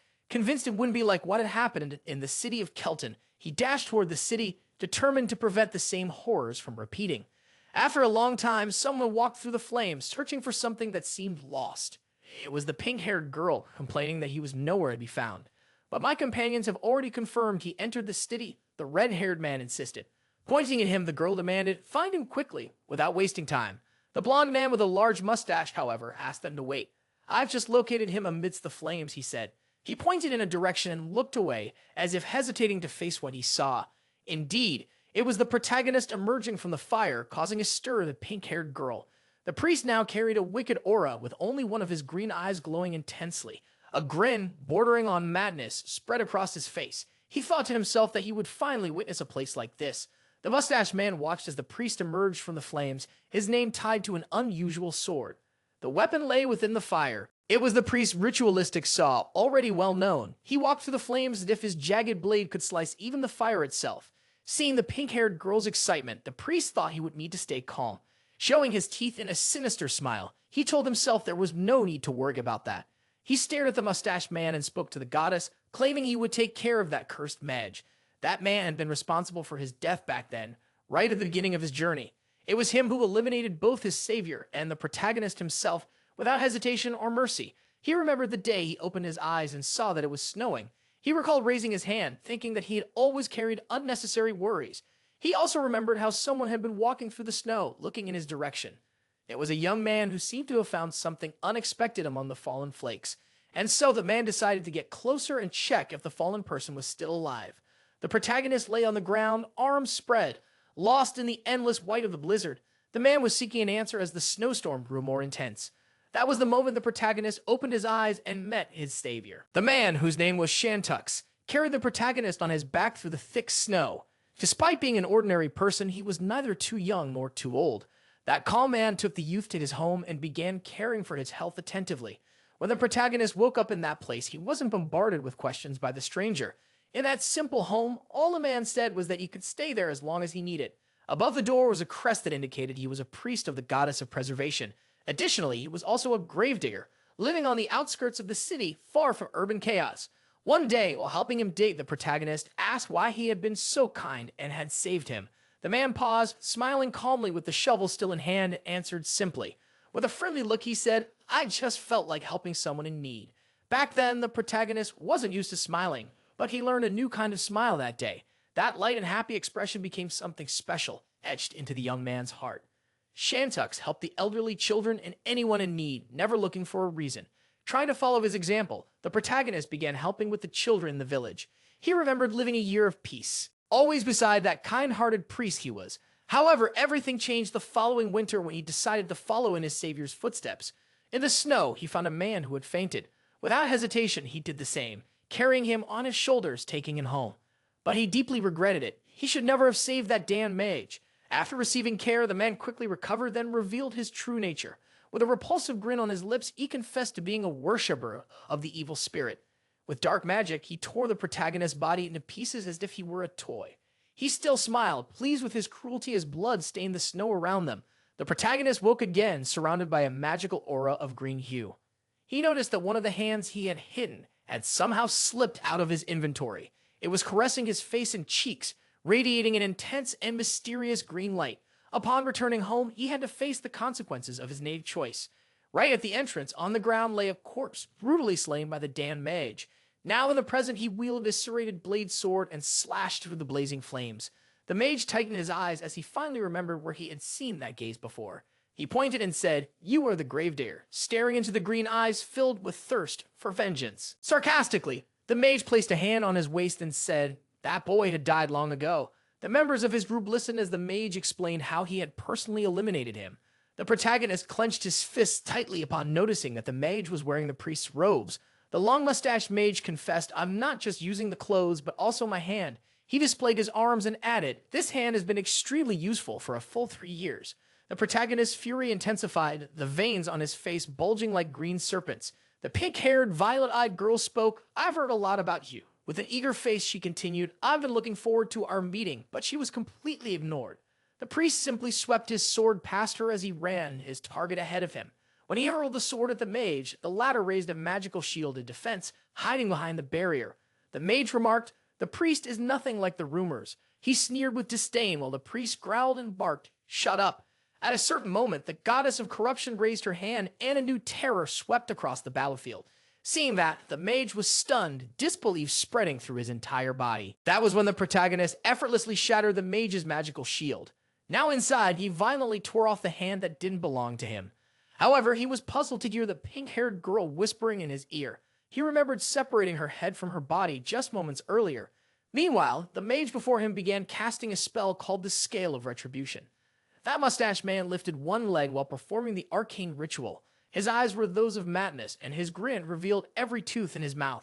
A blinding light engulfed the area, thick with dust and growing destruction. The spell's force was so intense that the red-haired girl had to shield herself with her arms. The winds only fueled the flames, and the dust made everything harder to see. Nothing was visible for a moment, but soon the protagonist could be seen collapse, his sword gone. A voice said, the divine power within him wasn't from the goddess of preservation. It added that the priestly robe's blessing still worked perfectly. The mage, looking down from above, said the protagonist had to be a worshipper of evil spirits. Eyes burning with hatred, the protagonist commanded, "Shut up, you filthy mage." The mage burned widely. Believed he had hit the mark about the evil worship. That was when the white giant of the goddess of corruption appeared, towering and furious. The mage looked up, mesmerized by the monstrous authority approaching. He figured that since he'd lost his left arm, he might as well take on the monsters. Even seeing the corruption giant about to strike him, he couldn't back away an inch. Dust from the impact shot up to the skies as the protagonist gritted his teeth in restrained fury. Despite the powerful attack, the mage blocked the giant's punch with extreme ease. It became clear that the blonde, large-mustached man was a worthy enemy. The protagonist now emanated even more of his green essence, drenched in vengeance. He thought that tonight he would completely destroy the mage. He locked his gaze on that filthy mage's face, knowing he would do anything to eliminate him. In another area, not far from that chaotic scene, some rather strange civilians were being repeatedly struck. Sajida, gripping his spear firmly, landed precise blows on the poor wretches who had gone mad. Looking back, he noticed the young girl questioning him with concern, asking if the fallen man had died. With a spear resting on his shoulder, he replied, "Not yet. But if they don't act fast, the mad ones will counterattack fiercely." Harmon, watching the whole mess, could only think of running straight to the burning castle. However, the silver-haired girl looked worried about the priest, fearing he was still amidst that chaos. The former mercenary captain, however, knew someone as impressive as the priest wouldn't fall so easily. Bodies lay in twisted positions across the ground amid the eerie flames devouring the landscape. People were scattered everywhere, while the Lord's castle was being consumed by an uncontrollable fury of fire. The castle's entrance was entirely swallowed by flames, a visual hell. Meanwhile, the three companions tried to quickly decide what they should do in that madness. Carmen already suspected that the widespread madness among the population might not be the direct fault of the local lord. Dakia, the proud lady, gracefully turned her face toward the voice calling for her attention. Saja firmly warned, if we don't take down the madman quickly, we will face truly serious problems. Even amid fire and smoke, the crazed ones began to group up, forcing Sajida to drive his spear into one of their chests. The young woman, watching that with a sorrowful gaze, realized that even against her will, she needed to act immediately. The man, pointing his spear toward the chaos, explained, "It's necessary to keep eliminating those people. If you want to survive, imagine you're doing a favor to the disoriented undead." He added, "I'll handle most of the dirty work myself, but you need to do whatever is necessary to stay alive." The girl listened to those words with a carefree smile, as if it were something pleasant. With an unspoken permission, she gripped the hilt of her sword firmly, showing resolve. She quickly revealed herself to be a promising swordswoman with sharp reflexes and well-coordinated movements. Carmen, observing the movement ahead, ordered the group to head immediately to the castle's main gate. As they ran and fought, the three of them continued to eliminate as many of the flaming undead as possible. In one of the attacks, the girl drove her sword straight into the chest of one of the crazed ones, then pulled back. The former mercenary captain heard something that made him stop. It was a familiar voice that caught his attention. Turning in that direction, he noticed the presence of a colossal being wrapped in a glowing violet light. Focusing his gaze, he realized it was a massive creature, and near it stood the priest, covered in dust and soot. The pink-haired girl, watching from nearby, thought the entire scene looked astonishing. She witnessed the very moment the mage blocked the strike of the white giant infused with corruption energy using only the palm of his hand. While she was filled with excitement, the red-haired figure behind her calmly stated that he wished to resolve everything through dialogue. Looking at the priest, he explained that this was an opportunity he could not miss as he had waited a long time to meet Marnac. He then firmly declared to the white giant that they were now ready to begin the long-anticipated battle. At that command, the giant clenched its fist, preparing a mighty strike against the mage. A thunderous roar echoed across the battlefield, marking the beginning of the fiercest fight they had ever witnessed. The mage, already surrounded by radiant energy, braced himself. The giant's force was so overwhelming that it shattered the mage's magical shield with ease. In that instant, the protagonist gripped his unique weapon tightly, his eyes filled with determination. With a wild grin that hinted at both resolve and defiance, he charged toward the enemy. On the other side, the mage showed the same thirst for destruction, as if he wanted to eliminate the protagonist a second time. As time passed, the intensity of their blows increased, making the fight more and more brutal. The mage, even while laughing, found the exchange of attacks boring. He provoked the protagonist to use something new. The priest, watching it all, couldn't believe the mage had the audacity to mock so openly. Dodging and blocking attacks with ease, the mage kept taunting. "Calm down," he said, his voice dripping with mockery. Just as he was about to release another one of his provocations, he was suddenly pierced by a spear. Everything happened too quickly. The mage didn't even have time to react to the devastating attack. The scene unfolded before the priest's eyes, who now observed everything with a green-tinged calmness. The blade, after piercing the mage, didn't lose momentum. It continued its path through the air with precision. The protagonist, seeing the mage falling with his red cloak, looked in the direction the attack had come from. He recognized the strength and precision of the throw as something only the former mercenary captain could have done. He saw that Saga was in trouble, surrounded by out-of-control undead as he tried to hold his ground. After helping his comrade with the throw, Saga had to run off to save his own skin. The protagonist looked at the chest of the fallen mage but didn't react immediately. Gazing at his saw, he remembered reading somewhere that revenge was a useless thing. Now, with the red-cloaked mage on the ground, he could finally experience that lesson in practice. With a serious expression and traces of slight sadness, he approached, thinking he didn't want anything dramatic. Standing before the body, he wondered if the ending really had to be so hollow and futile. With his eyes glowing intensely, he prepared to offer that course to the goddess of corruption. But as the energy began to emanate from the body, the protagonist realized that the mage was still alive. He began to release a divine power as if something had explosively awakened inside him. The mage then remembered the moment his arm had been torn off by the protagonist's serrated blade. "I need to recover the arm that was taken from me," he said, filled with hatred. The protagonist watched it unfold and heard the mage's companions express pure terror. The red-haired girl screamed, "Everyone needs to run, immediately." As they were now in real danger, the pink-haired girl wanted to stay. She wanted to witness the spectacle. She didn't want to miss such an exciting moment. Against her will, however, she was dragged away by her companion, who shouted that this was sheer irresponsibility. While the pink-haired girl protested, the other pulled her forcefully, telling her to shut up so they wouldn't draw attention. The protagonist, hearing the shouting, also heard the two say that the mage, in that state, could no longer distinguish anyone. Upon hearing that, the priest asked the white corruption giant to throw him far away. The giant then grabbed the protagonist in its massive hands and hurled him with great force before vanishing. Meanwhile, the two girls were running. The pink-haired one begged to be released, desperate to see the fight. The red-haired girl screamed even louder, saying all that noise would draw too much attention, but it was already too late. A loud crash occurred in front of them, and the protagonist was already waiting there. The red-haired woman froze in fear, her expression overtaken by despair. Everything got worse when she heard the protagonist's words about what would happen next. The pink-haired girl, on the other hand, felt the wild thrill of watching the heavy oar approaching. With excitement, she said, "My name is Pearl, and the other girl is called Bina." She looked directly into the protagonist's eyes with her violet ones and revealed we belong to a secret society. The protagonist's expression grew even more serious upon hearing that they worshipped an evil spirit. Opening her arms as if announcing thrilling news, she asked, "Do you remember the people from Kelton?" He addressed the girls, saying, "I remember very well who you're talking about." She then revealed all of them had been part of Liberatio, just like I was. With the same crazy smile and wide eyes, she added, "That's why we're all waiting for the priest." Walking confidently toward her, he asked, "How many people are involved in that mysterious group?" The young woman replied, "I don't know for sure. I'm only here because they told me I could do whatever I wanted." With a delirious smile, she continued, "That strange mage probably knows a lot more about the organization." Pointing to the side where several people were being struck by a powerful lightning bolt, she said, They're here for an important mission. In the direction of the lightning, it looked like the mage was collecting magic in a sinister manner.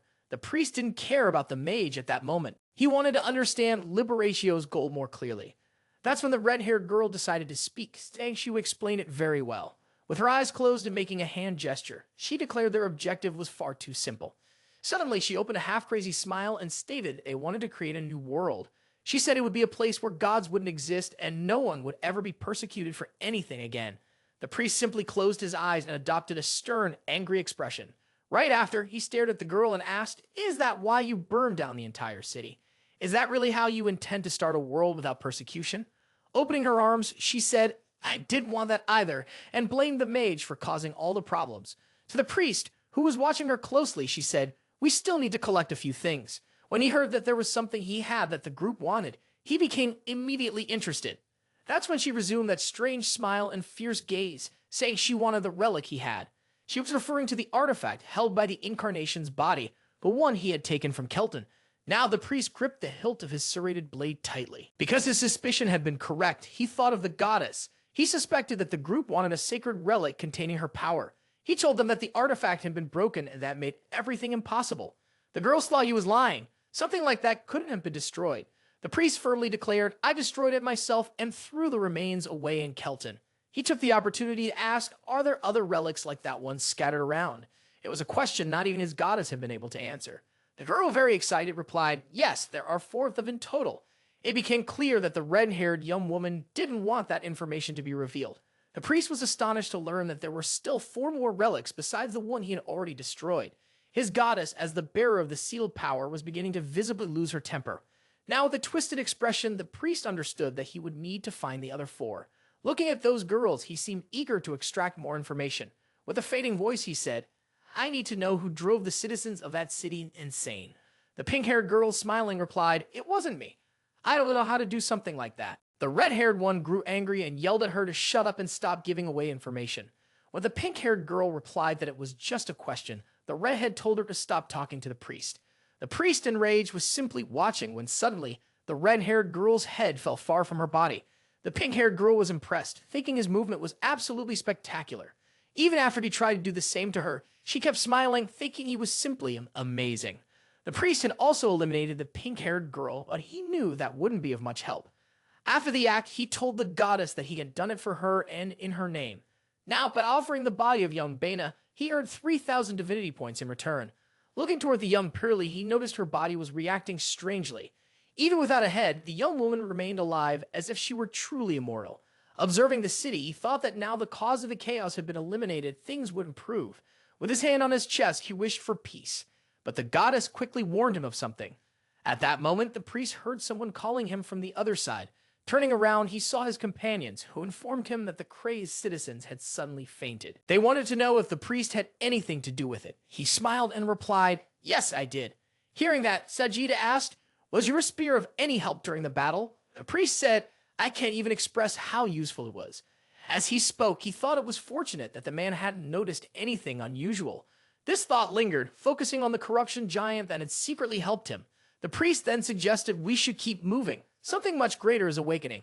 Carmen, as energetic as always, asked, "What is it? What's going on?" Her excitement was palpable, but he didn't have time to answer her as an overwhelming noise filled the area. Looking to the side, they saw it, a gigantic beast made of remains and countless eyes. The creature was so bizarre that, in addition to its many eyes, it had mouths scattered across its body.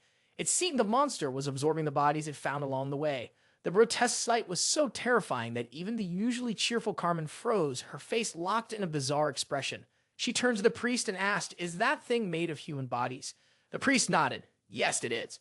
Staring at the abomination, he added, "That's exactly what I was just talking about." He thought the mage's hobby was, at the very least, disgusting and completely absurd. The mage was detestable, even after death. Having gathered all those bodies together, he had now become a completely despicable creature. Recalling the mage's appearance, the priest thought that grotesque form matched his former authority perfectly. Looking at the white-haired young woman, he said, "I know you're sad about having to eliminate some people." He added, "I will comfort you as soon as everything is over." Hearing that, she smiled widely and chanted the promise. Placing a hand on her chest, she asked, "How do you plan to comfort me?" He, walking away, said, "I'll think about it later." After a few steps, he looked back and said, "Before anything else, I need to save the people and buy more time." Carmen was startled and asked, "If we manage to buy enough time, will someone come to help us?" The priest affirmed with confidence, saying, "I'm absolutely sure that will happen." While he spoke, Saga looked in a specific direction and noticed someone approaching quickly. Seeing that, something caught the priest's attention as well, and he turned to look. The surgeon asked, "Is it who we've been waiting for? Have they already arrived?" With a trumpet, the trumpeter summoned his armies of undead to the battlefield. He led them all with a sound that only they could hear and understand. He seemed to have ordered them to attack the giant monster without hesitation. Now, the undead had eyes glowing with a strange bright blue light. Some of them tore at the monster's flesh with violent bites. There were many of them, trying to rip the monster apart, causing a considerable discomfort. This made the repulsive creature begin to howl furiously, while four figures watched the scene unfold. The young Dia wanted to know what was going on with those unusually active undead. Pointing to the trumpeter, she asked, "Is he an ally or just another problem?" The priest replied, "He seems to be an ally."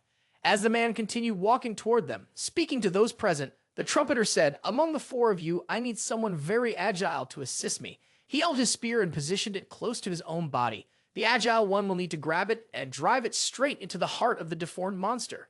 After everything the trumpeter had said, the protagonist focused only on the object in his hands. He found it curious that it was a spear, holding the spear handed to him by the trumpeter. The protagonist asked if by chance he didn't have a sword instead. That question was so unexpected that the trumpeter remained silent for a few moments. Then he opened his hand and made his sword appear, floating in front of him.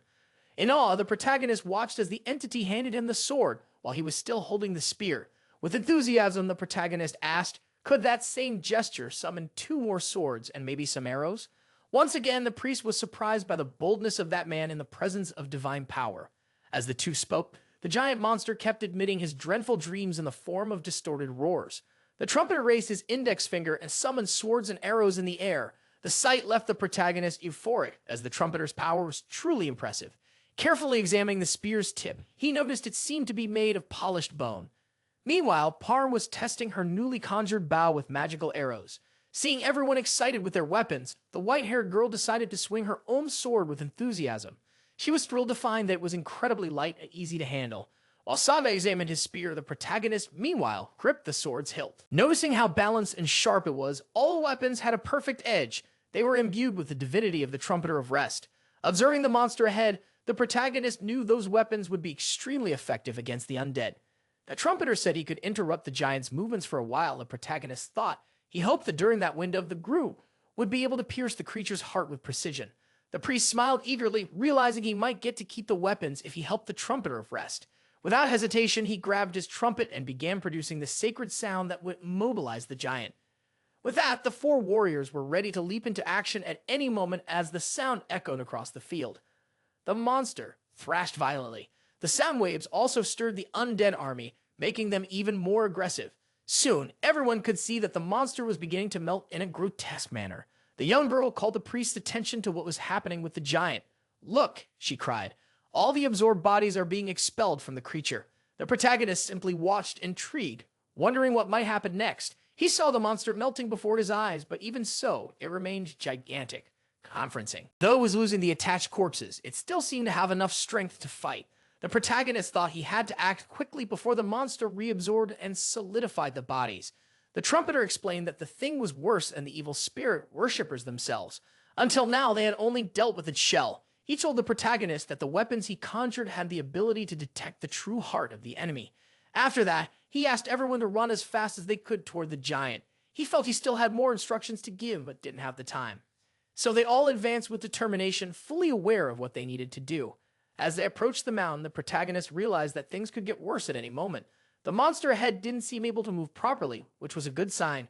Behind him, Dia also clearly noticed the creature struggle to keep its balance. Its grotesque body, made of countless corpses, was truly a horrifying sight. Despite many trying to reach the girl, she was faster and more cunning. At one point, she looked back and saw the monsters being shot by Carmen's arrows. Carmen was covering the white-haired girl's rear, protecting her from a distance.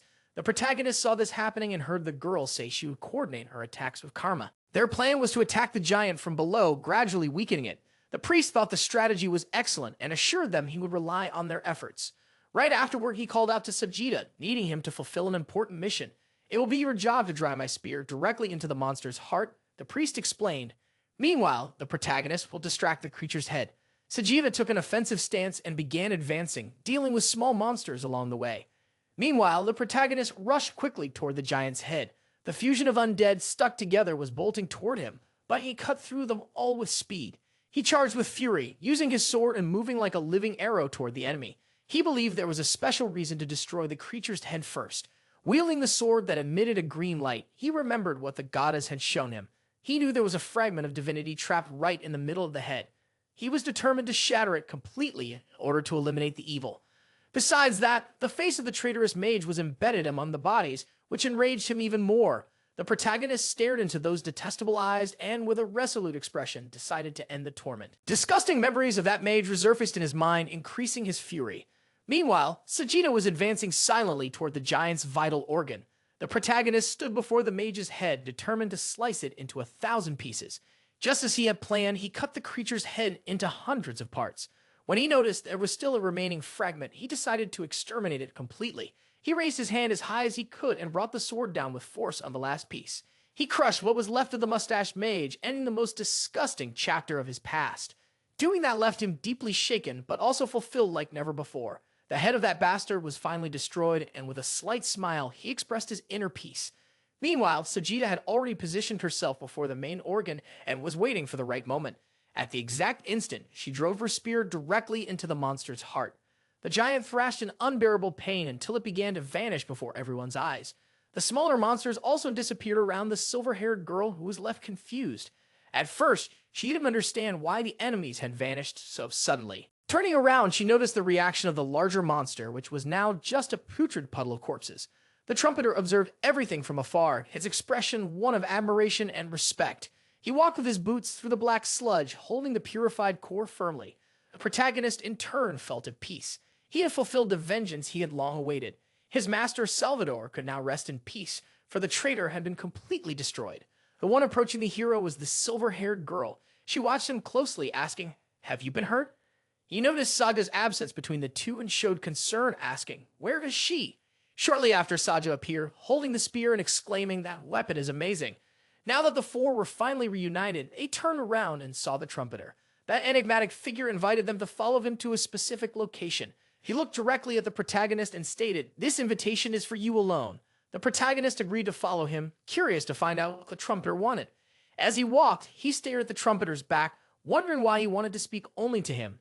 He considered the possibility that the trumpeter had noticed the moment he picked up the spear. Or perhaps he had realized that he was a worshipper of the evil spirit. At a certain point along the path, the trumpeter stopped abruptly. The goddess warned the protagonist to prepare himself. He then assumed a defensive stance, placing his hand on the sword's hilt and gripping it tightly. Soon after, the trumpeter warned that someone was approaching. The protagonist also sensed an intense and oppressive presence. He closed his eyes for a moment to try to discern what it was. That was when he noticed the approach of a multicolored aura coming toward him. Despite its colorful glow, the presence was overwhelming and carried an essence beyond human comprehension. While the trumpeter played his notes, the protagonist understood that what was approaching was part of a divinity. Looking more closely, he noticed that the trumpeter, for all this strangeness, maintained a relaxed posture. The masked man remained silent for a few seconds, merely observing him. When he pointed his finger at the protagonist, the latter remained alert, waiting. The trumpeter then mentioned something about the capital, and right after, knelt as if a higher force had compelled him to. The protagonist realized that the essence of the trumpeter had dissipated. Now he was staring at the mask used by the divinity to manifest, if only for a brief moment. Upon seeing the mask dissolve, he thought it would no longer be possible to uncover the identity of that presence. But that didn't bother him. In fact, he didn't want to know anymore. And with that thought, he gave a slight smile. As the situation shifted, the trumpeter stood up and said, "We can now depart." Moving a bit away from the previous spot, they walked together. The protagonist expressed his desire to count on the trumpeter's help to cleanse the city of Urdico. However, the masked man stated, "It is not my duty to assist the living." His presence felt cold and indifferent, as if he had no intention of helping at all. Even so, the protagonist noticed that he had begun purifying a large part of the region. The protagonist then asked the trumpeter to search for possible survivors. "If you find anyone, take them to buildings that are still safe," he instructed. Upon hearing this, the trumpeter switched instruments. Soon, the undead began to stir once more. The protagonist's three companions, still amid the chaos, noticed a significant change. After completing that task, the trumpeter heard another request from the protagonist. With an eager expression, he asked that any food still in good condition be taken to the safe buildings. To fulfill the request, the trumpeter began to play once again. Once more, he heard the protagonist's voice asking for another favor. Smiling, the protagonist was about to make another request when the trumpeter interrupted him. "Say everything at once," he urged. This time, the hero wanted to hand over the priest's right arm to him, an item of great importance. As he gave the arm to the trumpeter, he said, "This means a lot." Holding the object in his hands, the trumpeter remained silent. Now he was surrounded by all his undead. Meanwhile, a priest watched the trumpeter, stunned that he was actually receiving help from him. The girl, surprised, asked, "Did the trumpeter really help?" The priest replied, "Deep down, he's a kind person." As they walked, she asked, "Did the protagonist ask for help?" He confirmed, yes, he did. Holding the priest's hand, the young woman thanked him in a romantic tone, acknowledging his effort to help everyone. Sometime later, back at the lodging, the little goddess was trying to absorb the power within the orb. Meanwhile, the protagonist remembered when the trumpeter had tried to warn him. Now he believed the trumpeter knew the protagonist was hand in hand with corruption. With an excited face, he told the goddess that he had met a god that day. He then decided to ask if she knew him, though he found it unlikely that she didn't. However, he remembered that she had said she didn't know and didn't want to know. He thought that by saying that, the god's identity would remain hidden. Looking at the goddess again, he noticed she seemed to be dealing with severe irritation. In a moment of fury, she grabbed the oar and simply hurled it far away. Her face collapsed into tears. He asked if she was having trouble with the divine seal. He told her that even if she was angry, throwing things wasn't the best way to express it. In her childlike way, she looked away. He thanked her for the intention to help. He asked that no matter how frustrated she was, she avoid throwing the orb again. To cheer her up, he lifted her into his arms and raised her, drawing out a smile and a special sparkle in her eyes. The goddess asked if he thought she would become more charming by absorbing all the orbs. Before hearing the full answer, she was moved and began to cry, but he said she was already charming. She calmed down when she heard that, to him, nothing would change. He would still feel the same. Hug his goddess. He said that even if she became 3 or 100 times more charming, he would always find her beautiful. Meanwhile, the lights of the lodging remained on. At one of the tables, a blue-haired woman listened to 2 friends talking about the evil spirits. "They're not just in our kingdom," one of them said. "They're also in the dragon realm, the east, and the desert." The blue-haired woman's attention snapped to them. "I heard someone's handling it now." Another voice chimed in. "No need to worry. The worshippers of the evil spirit are being eliminated." They raised their glasses. "It's the priest, Marnac. Long life to him." They toasted in his honor, laughing and celebrating. But the woman remained silent, drinking her beer. At one point, she muttered something about the hero of Erdiko. Her gaze turned cold as she heard Mark's name. She stood up, walking down the corridor, her mind racing. Perhaps only the worshippers of evil relics should be cursed. But the mercenaries she had hired, and even the lore of that place, had already been dealt with. Now she would have to face that cold-blooded lizard. Her eyes closed, trembling as she imagined the worst. She thought she would inevitably have to face that prince again, the one to whom she had promised never to fail again. That burly man believed that if he hid what had happened, he might only arouse that person's curiosity. Even overwhelmed by fear, he knocked on the door. After knocking, he remained waiting, expecting to be announced and granted entry. The prince, as usual, was reclining on his couch, but on that particular day, his eyes were fiercer than usual. In another scene, the protagonist rested his sword on the shoulders of a mercenary who had tried to rob them along the way. Everything unfolded before the white-haired girl, who watched the scene with visible sadness. Her discomfort was so great that she turned her face away, unable to keep watching. Noticing this, the protagonist turned to her and said, "I'll bury the men and return shortly." Keeping his word, he dug graves and placed a wooden cross, as if speaking to his goddess. It was a symbolic offering, and he asked her to gather the divinities of those who had passed. While performing the ritual, green flames manifested before him. He felt satisfied, as he had managed to collect a good number of divinities during the frequent attacks.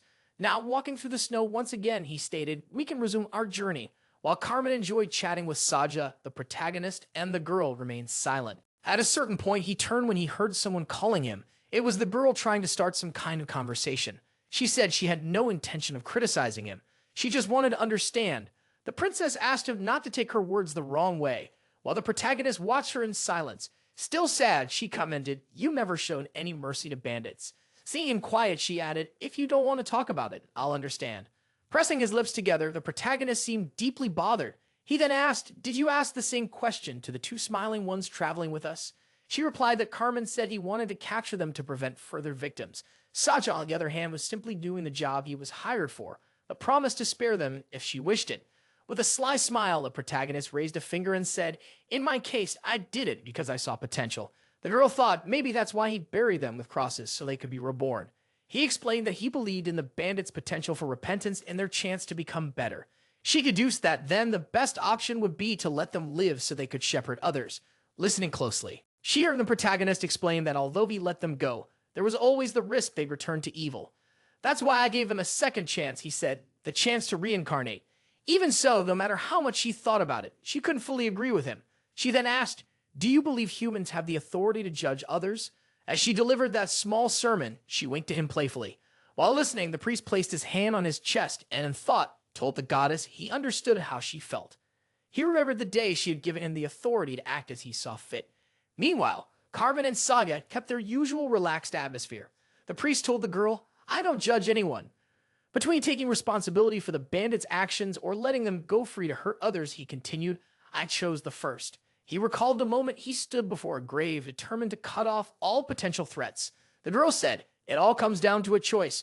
With the sword on his back, he stated, "One day I'll have to pay for everything I've done." But he firmly said, "I'm willing to pay the price, whatever it might be." With a serious look, he declared, "I will never save an evil person, only to sacrifice a good one afterward." It was painful to speak of, and he remembered the anguish he felt upon returning home. Just recalling it made him clench his fists, convinced he would have to live with the consequences. He had sworn never to allow evil to spread unchecked again. Now tears fell as he remembered the loss of a dear friend. His words left the girl silent, without the courage to argue. Noticing that he remained deep in thought for a long time, she softly asked, "May I tell you about my past?" Then she hesitated. "If you don't trust me," she added, "then I don't need to say anything." Smiling, he replied, "Perhaps it would be better to wait for another time." Soon after, he pointed ahead, drawing her attention. A caravan of merchants was approaching. Carmen suggested we could sell the equipment we took from the bandits. The four of them prepared for possible negotiations with the travelers. They stopped before a merchant, who carefully examined the items presented. Upon seeing the protagonist's sword, the man remarked, "This is forged from immortal alloy, the pinnacle of the old empire's craft." Then he quickly apologized. "I got carried away," he admitted. "I've never seen anyone wielding a sword made of immortalium." That single word immediately caught Carmen's interest, and he wanted to know more about this legendary alloy. The protagonist, observing his sword, remembered that he had found it alongside Carmen. The merchant confirmed it was a rare treasure of immeasurable value. When he tried to buy it, the protagonist simply hugged the sword and said, "It's not for sale." Carmen, curious, wanted to know what else the merchant wanted. The man revealed his desire to hire the group's services to escort him to the capital of the Northern Kingdom. He commented that before even seeing the sword, he had heard they came from Urdico, which meant the priest was the demon slayer from the city of Giz. He also knew about the curses from the evil deities of Kelton, and that the protagonist was the savior of Urdico. Looking at the protagonist, who was already coughing and visibly flushed, the merchant said, "If you're really a priest, then you're officially certified." He promised a generous reward if they agreed to escort him to the capital. Carmen asked for a moment so they could discuss the proposal among themselves. The merchant understood and left the tent, saying he hoped to return and hear good news. In the camp, the atmosphere was calm. The goddess was stretching her bandaged leg while receiving a shoulder massage. The priest, dodging her, mumbled something. Asked if she was enjoying it, he seemed pleased and said they had decided to accept the job. He mentioned he would look for a good inn once they reached the capital. However, they heard a scream coming from outside the tent. Some people were trying to restrain a flying creature that was attacking the camp. The priest looked at the creature in terror, unsure of what it was. They soon realized they were being attacked by monsters with bat wings. The protagonist, recognizing the danger, embraced the goddess, trying to protect her. Faced with the attack of the beastly bats, the protagonist promptly prepared to fight them. Gripping the hilt of his sword tightly, the priest cut down all of those who crossed his path. Carm, in turn, used her arrows masterfully to destroy them. Her incredible aim caused great havoc on the battlefield. Together, they continued clearing the infested area. At a certain moment, the protagonist's eyes glowed a deep green, as if possessed by some dark force. With that power, he pierced one of the beastly bats with precision. During the battle, a white-haired girl, a skilled mage, also helped with her magic. Focusing, she conjured fireballs and launched them at the enemies. In front of her, a knight was attacked by a massive bat. But before she could act, the protagonist threw one of his swords at the creature. Thanks to that, the man managed to escape before being crushed by the fallen beast. The girl turned and smiled, pleased to see the priest. He then told her an ally's magic, when poorly controlled, can be more dangerous than the enemy itself. Offended, she replied, "I'm not that bad. I can aim accurately and hit a bat that size." The protagonist, however, replied, "There's no guarantee a mistake won't put an ally at risk." When he asked her to avoid using magic for now, she turned her back, visibly upset after the exhausting battle against the bats. The protagonist was completely covered in the creature's filth. His sword also dripped with a dark liquid that oozed from them. It was in that state that he appeared before the contractor. The man looked at him and asked, "Do you intend to keep that magnificent immortalium sword?" The protagonist, with a serious gaze, said, "That will depend on your offer."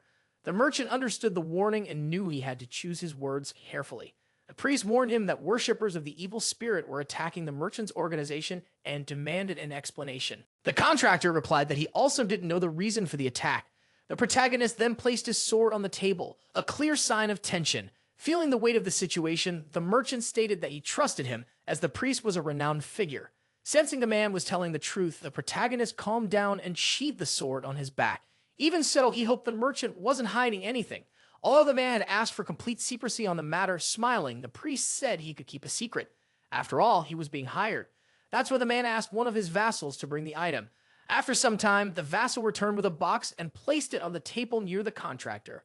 The merchant explained that the attacks from the worshippers began as soon as that item had been delivered. The box had to be taken to the capital. That was the mission. The protagonist deduced that the group must have suffered several losses from ambushes along the way. When asked why he insisted on such a risky request, the man revealed he had been paid in immortalium. Curious, he asked the priest what it was, but the priest didn't know exactly what it was for either. Opening the box, the merchant revealed what appeared to be a simple necklace. However, the moment his eyes fell upon it, the protagonist recognized it. It was a sacred relic, and more than that, it carried the divinity of his own goddess. Placing a hand on his chest, he felt its energy radiating a green glow. He now understood why the worshippers were in pursuit. Filled with questions, he didn't know how the item had ended up in the merchant's hands, nor how the enemies had discovered its location. The merchant wants me to explain why those evil beings desire the necklace so badly, he thought. But the priest, with his head lowered, confessed, "I don't know either." With that, they changed the subject. Given the gravity of the situation, the priest stated, the mission's reward should be doubled since the merchant hid a sacred item. The man turned pale upon hearing that. Reluctantly, he ended up agreeing after all. He desperately needed the group's protection. At night, the tents were set up, and the guards kept watch around them. Later, the four protagonists gathered secretly, analyzing the guards' equipment and discussing the situation. Carmen was especially pleased with the protagonist's decision to demand double the reward. Smiling, he replied, "I only asked for what we deserve." The girl, on her part, was simply happy that everyone was safe. They ended the meeting with a high five, and each one headed to their own tent. Meanwhile, the goddess's hand discreetly slipped through the protagonist's clothes. He whispered, "Do you want the sacred relic to be stolen? It would be a disaster if we got caught." She, however, suggested it could be a perfect crime if there are no witnesses. Recalling the merchant's appearance, the priest considered that they shouldn't act recklessly. While comforting the goddess with his hand over his chest, he shared his plan. The idea, he said, is to let the evil spirits steal the item, and during the process, we recover it. We'll capture the divinity and return the necklace afterward. The goddess's hand even glowed with excitement, thinking the plan was brilliant. He suspected that she was suspicious the merchants were hiding something even greater. That was when he noticed signs of an ambush, sighing. He lamented that it was right after he had taken a bath. He almost activated his saw right away. Determined to end it quickly, he shouted to the others, "We're under attack by monsters." This time, a huge monster appeared, throwing guards around. Curious, the protagonist wanted to observe what kind of creature it was. Facing it, he saw that it looked like a large goat, but that didn't matter. He intended to slice it up regardless. With a frightening expression, he raised both hands with his special sword. He launched a green light at the creature, which responded only with a terrifying roar. When he tried to cut the monster, it defended itself with its powerful horns. The protagonist raised his eyebrows, impressed by the enemy's strength. He tried another strike, but the goat continued to block the attacks. Seeing an opportunity, he decided to cut off the creature's horns. He was interested in them. After the cut, the beast collapsed. Even though he had just cleaned himself, the protagonist was once again covered in filth.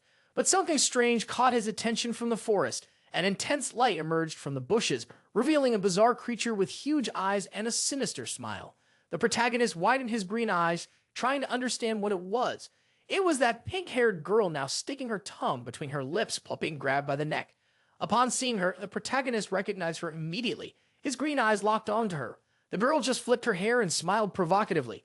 The men around blushed and chanted, even as she had her neck squeezed by the priest's hands. While he held her tightly by the neck, the girl asked if he had thought about her all this time. With an ambiguous smile, she said, "It's fine. I've thought about you enough for both of us." He replied, "If you don't mind, there are a few questions I'd like to ask."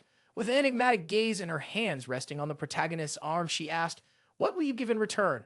Before that dialogue, the protagonist had been watching a different fierce creature from afar. After fighting the beast, the monster's parts fell into the snow as he moved toward the next destination. That's when a colossal animal appeared, with deer antlers and red eyes rolling menacingly. However, that monster didn't have time to attack, as a swift spear from afar pierced its body with precision. The priest, realizing that the aid had come from an ally, made sure to give his sincere thanks. Carmen, on the other hand, was never off guard and quickly sensed something else approaching. So he warned his two companions about the new imminent danger. What was happening was that the monster, even wounded by Sagitta's spear, was still desperately trying to escape. Already clear on his own plans, the protagonist shouted to his friends, "Leave the rest to me. He would handle it." With that, he dashed after the creature trying to flee through the snow. Despite the chase, the monster wouldn't have the strength to go very far. At a certain moment, the protagonist simply tightened his grip on his sword's hilt. He then prepared for a quick, precise, and deadly throw. This time, he made sure the creature had been completely taken down. Right afterward, he retrieved his special sword, which remained embedded in the fallen monster's body. He walked once again through the white snow, now more at ease. He climbed a nearby tree and apologized to the pink-haired girl for taking so long.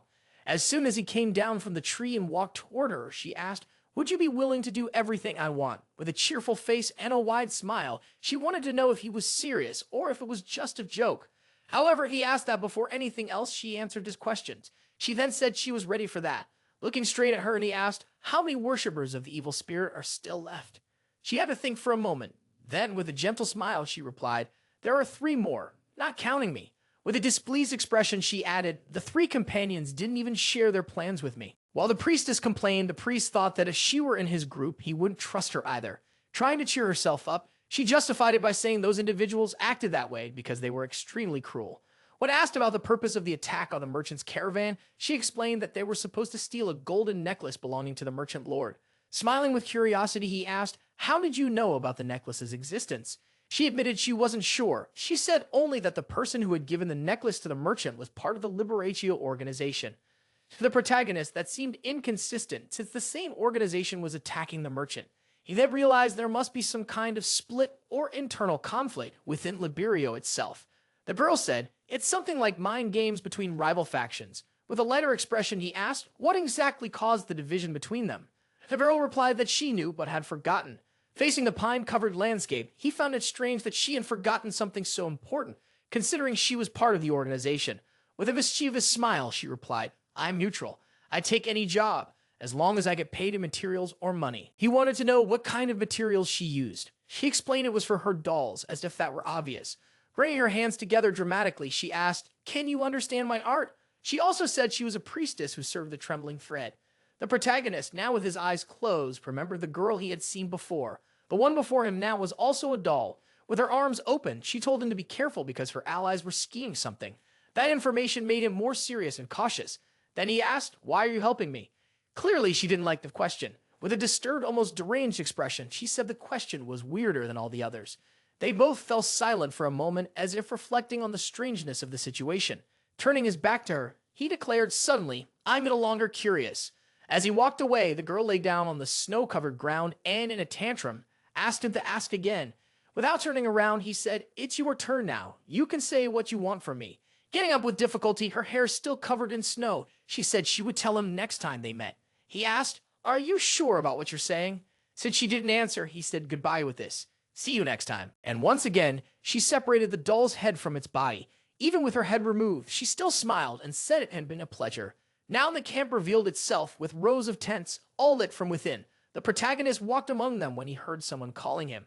It was the white-haired girl, visibly concerned about him. He told her she should be in her tent resting since worshippers could appear at any moment.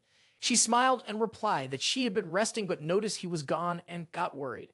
When she asked where he had been, he smiled and said he had gone chasing a Carpello. Upon hearing that he had sensed a worshipper's presence and gone to check, the girl became completely nervous. He, however, calmed her, saying the worshipper had already left. She stepped closer and said that was a shame. Right after, she took out a white handkerchief and gently wiped his face. He pulled back, saying she'd probably lose the handkerchief if she kept using it like that. but she insisted joyfully, saying she had brought that handkerchief especially for that. Holding his hand, she asked him to come closer and not run away this time. Then she carefully wiped his face again. She felt satisfied for having done it, and said the rest he could handle himself. She left the white handkerchief in his hand. As she walked away toward her own tent, she wished the priest a good night. He, a bit flustered, entered his own tent. Suddenly, a green light appeared. It was the goddess holding a white handkerchief in her hands, trembling with rage. Seeing her with a handkerchief, he smiled and said his face was already clean. There's no need to wipe it again, he added. Even so, the goddess insisted, scrubbing forcefully, determined not to leave anything behind for others to touch. Sometime later, the group had already dismantled the camp and continued their journey. As the snow kept falling silently, something between the falling flakes and the distant silhouette of the mountain caught the protagonist's attention. He stopped admiring the scenery, noticing how the mountain was now completely covered in snow. He heard a strange sound and then remembered the girl's words to be careful. He thought maybe it wasn't a trap, but his eyelids started to feel heavy. Suddenly, the mountaintop exploded, triggering a massive landslide. The protagonist, on high alert, shouted for everyone to watch out for the avalanche.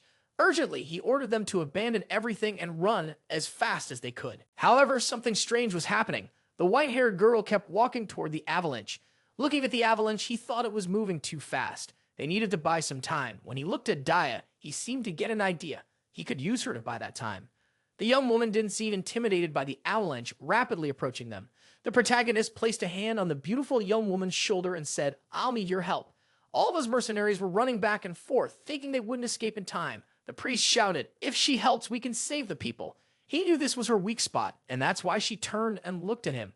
Though her gaze held some doubt, wanting something from behind him, the protagonist asked her to use her magic on the avalanche. She found it strange that he would let her use her magic, but he told her, "If you're going to use it, now is the time." She was confused because no matter which spells she used, none were strong enough to stop that phenomenon. The protagonist told her, "We don't need to stop it. We just need to slow it down enough for the people to escape." She warned, "I won't be able to move while channeling mana. I might faint afterward." He placed his hand on her shoulder. He told her it didn't matter what he had to do. Looking her in the eyes, he promised that he would protect her life. Even though she was scared, she trusted the priest deeply. Turning her back to him, she said she would try and warn that he better keep his promise. With his face illuminated, he heard her say that she was counting on him. Quickly, she began to channel her mana, her hair rising, surrounded by multiple streams of energy. All that mana swirled around the young woman as if wrapping her in a vast magical cycle. She already held a small sphere in her hand. She took her stance and launched the attack in the agreed direction. As intended, her attack hit the avalanche directly. Now a blue explosion seemed to be shattering the problem. The explosion was so massive that the blue light and snow dust were seen from afar. Even so, the avalanche continued, just in smaller amounts. The young woman pushed herself even further, screaming nonstop. Her expression was now different, focused, with veins bulging on her face. At that moment, the goddess of corruption evaluated the woman at 4 fingers. Now she had the best rating, having successfully mastered her magic. Had she gained even more control over her power? Her rating increased to 4.5 fingers. After all that power, the young woman stared blankly at something as if spaced out. Seeing that, the protagonist grabbed her and shouted for her to snap out of it. Holding her in his arms, he told her, "You've done a great job, and that's enough." Even though the avalanche was still falling, it was now moving at a slower pace. With her unconscious in his arms, he thought he wouldn't have to knock her out. Then he asked his goddess to summon the great giant. The white giant of corruption appeared, and he shouted, "There's no time to waste." He asked the great giant to protect him, so he wouldn't be struck by the massive avalanche. With that, only a few flakes of ice passed near the young woman as she kept her eyes closed. The corruption giant wrapped his body around the two of them, shielding them from the cold and any injury. After some time, the mountain was clear and all the snow had already fallen. The giant screamed as he looked upward. With some effort, he managed to form a sort of tunnel and came out of it safe and sound. As the protagonist walked through the snow, he spoke to the giant, saying, "If there are no people in this area, I'll need you to remove the stone lock in my body." While he carried the young woman in his arms, she was still unconscious but seemed to be showing signs of regaining her senses. The protagonist's eyes were fixed and serious as the giant of corruption removed the stone lodged near his head. He then entered a portal of corruption and vanished. Meanwhile, the girl, now waking, asked him if she was still alive. "I think we got separated from our companions," he replied, "but they're all still alive." He placed her gently on the ground and asked if she could walk now. "No," she said softly, "my mana is still depleted." However, she told him that she had seen everything. When she said that, he looked at her with a tense jaw, thinking she might have seen the giant. With a more serious tone, she added, "I saw when you summoned a very suspicious giant. His eyes widened even more and took on a green hue. Then she confessed, I already know you don't worship the goddess of preservation. Still kneeling on the ground, she looked up at his face as she spoke. I want to know exactly what you're hiding. First of all, she continued, you were different. Normal people don't fly around with swords. He tried to defend himself, saying it was due to personal training, but she knew that wasn't it. It's also about the hand you carry with you, she said. I heard you talking to yourself. Now she was certain. He thought he was being discreet, but with time and her watchful eyes, she noticed. Smiling, he placed his hand on his chest. It isn't hard to tell, he said. That left her a little dumbfounded. Then he said, it's just a prayer I always do. She said she pretended it was, but she had seen. When he shouted the word mother, a giant emitting a sinister energy appeared. When she was about to ask him if he was a worshipper, he placed his finger on her lips and told her he had something to say. With a serious tone, he said, people say silence is worth more than gold, and added that she hadn't seen anything yet. He said that since she was a fair person, he was sure she would understand his request. Lying in the snow, she said it didn't matter whether he was a worshipper of the evil spirit or not. She looked at him and said he was a good person, even if sometimes merciless. Lying on the ground, she said she only brought it up because she thought he would listen without judgment. She explained that she was born a mage, which made many people look at her with resentment. She looked at him again and said that even if he were a worshipper of the evil spirit, she would still treat him the same. She also said she wouldn't keep that a secret. She was fragile and lying down, but fully conscious. In that moment, neither the protagonist nor his goddess said anything. While he was still close to her, green energy was released. It was the goddess who had materialized and was now giving light punches. Several of them were directed at the white-haired girl's head, taking advantage of her vulnerable state.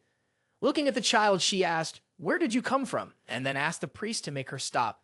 The priest held the goddess's hand and said, calm down. I believe the young woman is telling the truth. He continued, I understand you're worried, but I want to try trusting her. While the white-haired girl looked at the protagonist, she told the goddess, since I am a mage, I will ask you to swear an oath.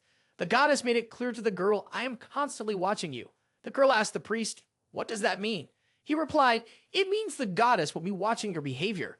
Helping the girl to her feet, he said, you will need to swear using the ancient language. With that, the girl began to pronounce the oath in the requested language. As she spoke, her mana surrounded her, as if sealing a contract.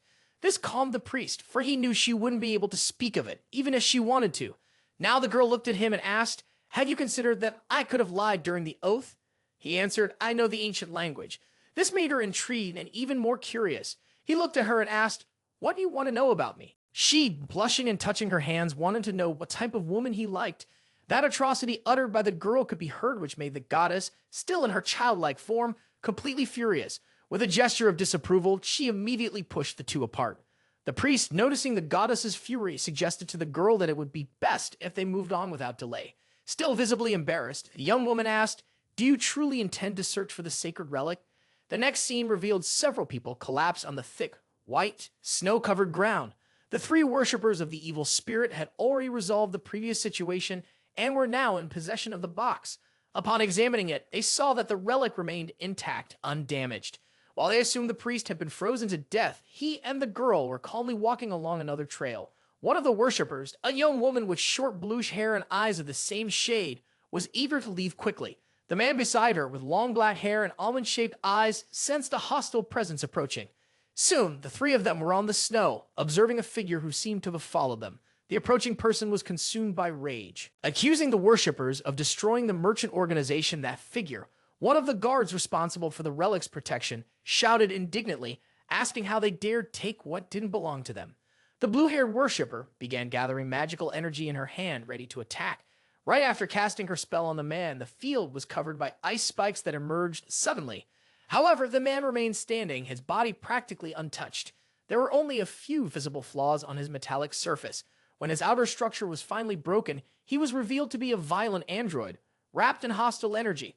It was said that androids had bodies made entirely of metal and were known for their obsession with rare minerals. They coveted all types of valuable metals, becoming incredibly powerful in their presence. They would not stop moving as long as their cores were active. And that was exactly the case with the android now standing before the three. Consumed by rage, he began to reconfigure his joints, adapting to the imminent battle. Even the experienced mage admitted it was difficult to fight a cyborg using conventional magic.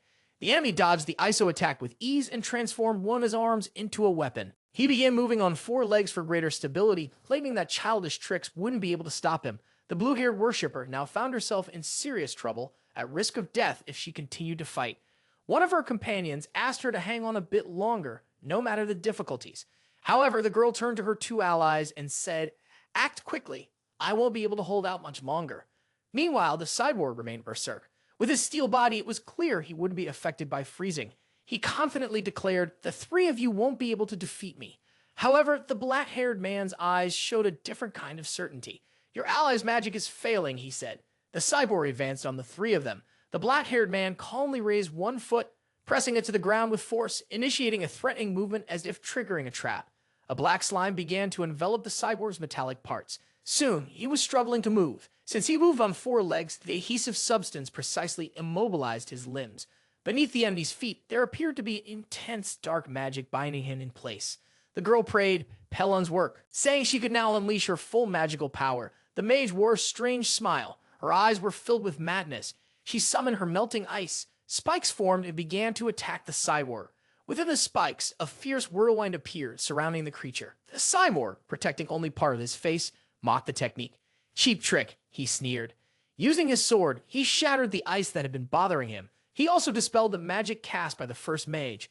The woman, upon witnessing that, grew visibly tense. Her brows furrowed and her body stiffened.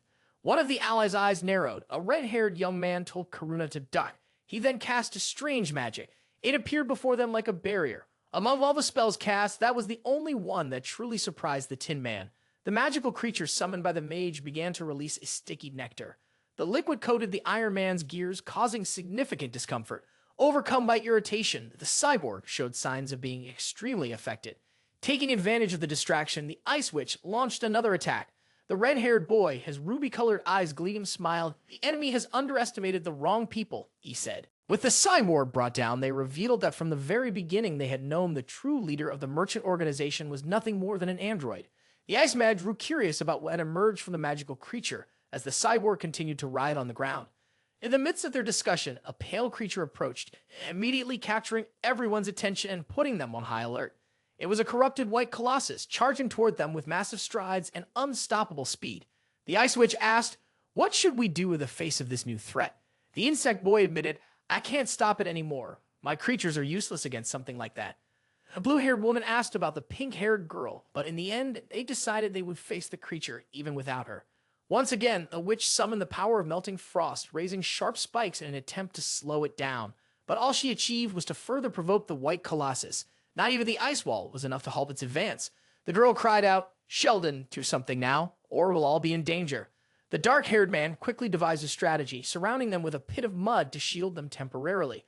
The white colossus then prepared a devastating strike that shattered the ice barrier completely, and also the magical creature. Meanwhile, the protagonist continued carrying the weakened white-haired girl in his arms. He asked her if she could walk. With tenderness, he gently placed her on the ground, letting her feet touch the snow. Standing firmly, she said she was feeling better. The protagonist replied that she didn't need to help, considering her weakened state. Even so, he asked her to just observe. She opened her eyes and saw ahead the figure of a quadruped android. That merchant remained armed and full of fury, determined to eliminate all worshippers of the evil spirit. Despite some damage to its structure, it continued strong in battle, advancing and destroying the giant bats that the mage had summoned. The young priest told the girl he wanted to help, but it seemed the man was handling the situation well on his own. From a distance, the priest noticed that the cyborg was at a disadvantage, outnumbered and beginning to falter. However, something caught the protagonist's attention. His green eyes shone intensely like emeralds. He observed the giant of corruption and noticed something strange about the way it fought. There was something unusual in its movements and how it executed its attacks. Then it picked something up and threw it forcefully far away. The object landed hard in the snow. Raising a white cloud of ice, it landed very close to the protagonist. He approached to see what it was. As he got closer, he realized it was a snowfield bat, already lifeless. It was at that moment that the goddess's hand appeared before him. She seemed to be communicating with him directly, expressing the desire to act. At that moment, the appearance of the monster made the white-haired girl nauseous, and she began to feel sick. To the protagonist, however, it was just another repulsive animal. Upon opening the bat's body, he found the sacred relic hidden inside it. From afar, the white giant of corruption waved, showing off a jewel and blushing slightly. That was when the protagonist understood why it had been acting differently. It was the goddess's doing, he thought, giving a slight smile. Suddenly, An intense light enveloped the protagonist. He was about to enhance one of his persistent authorities. He chose which one to strengthen, taking advantage of his accumulated divine power, which had already reached 13,000 units. He wished for the Giant of Corruption to be strengthened as well. Thus, a sphere of light enveloped it completely. The blessing didn't only affect him. The Giant of Corruption also received a significant enhancement. The intense light emanating from that massive creature blinded the bats, which were each destroyed with ease. They were like arrows of light shooting from the capsule surrounding the Giant of Destruction. From a distance, the priest watched and smiled like never before, his eyes witnessing something truly majestic. He gazed at that Giant of Corruption, now even more shielded, with a deep feeling of pride.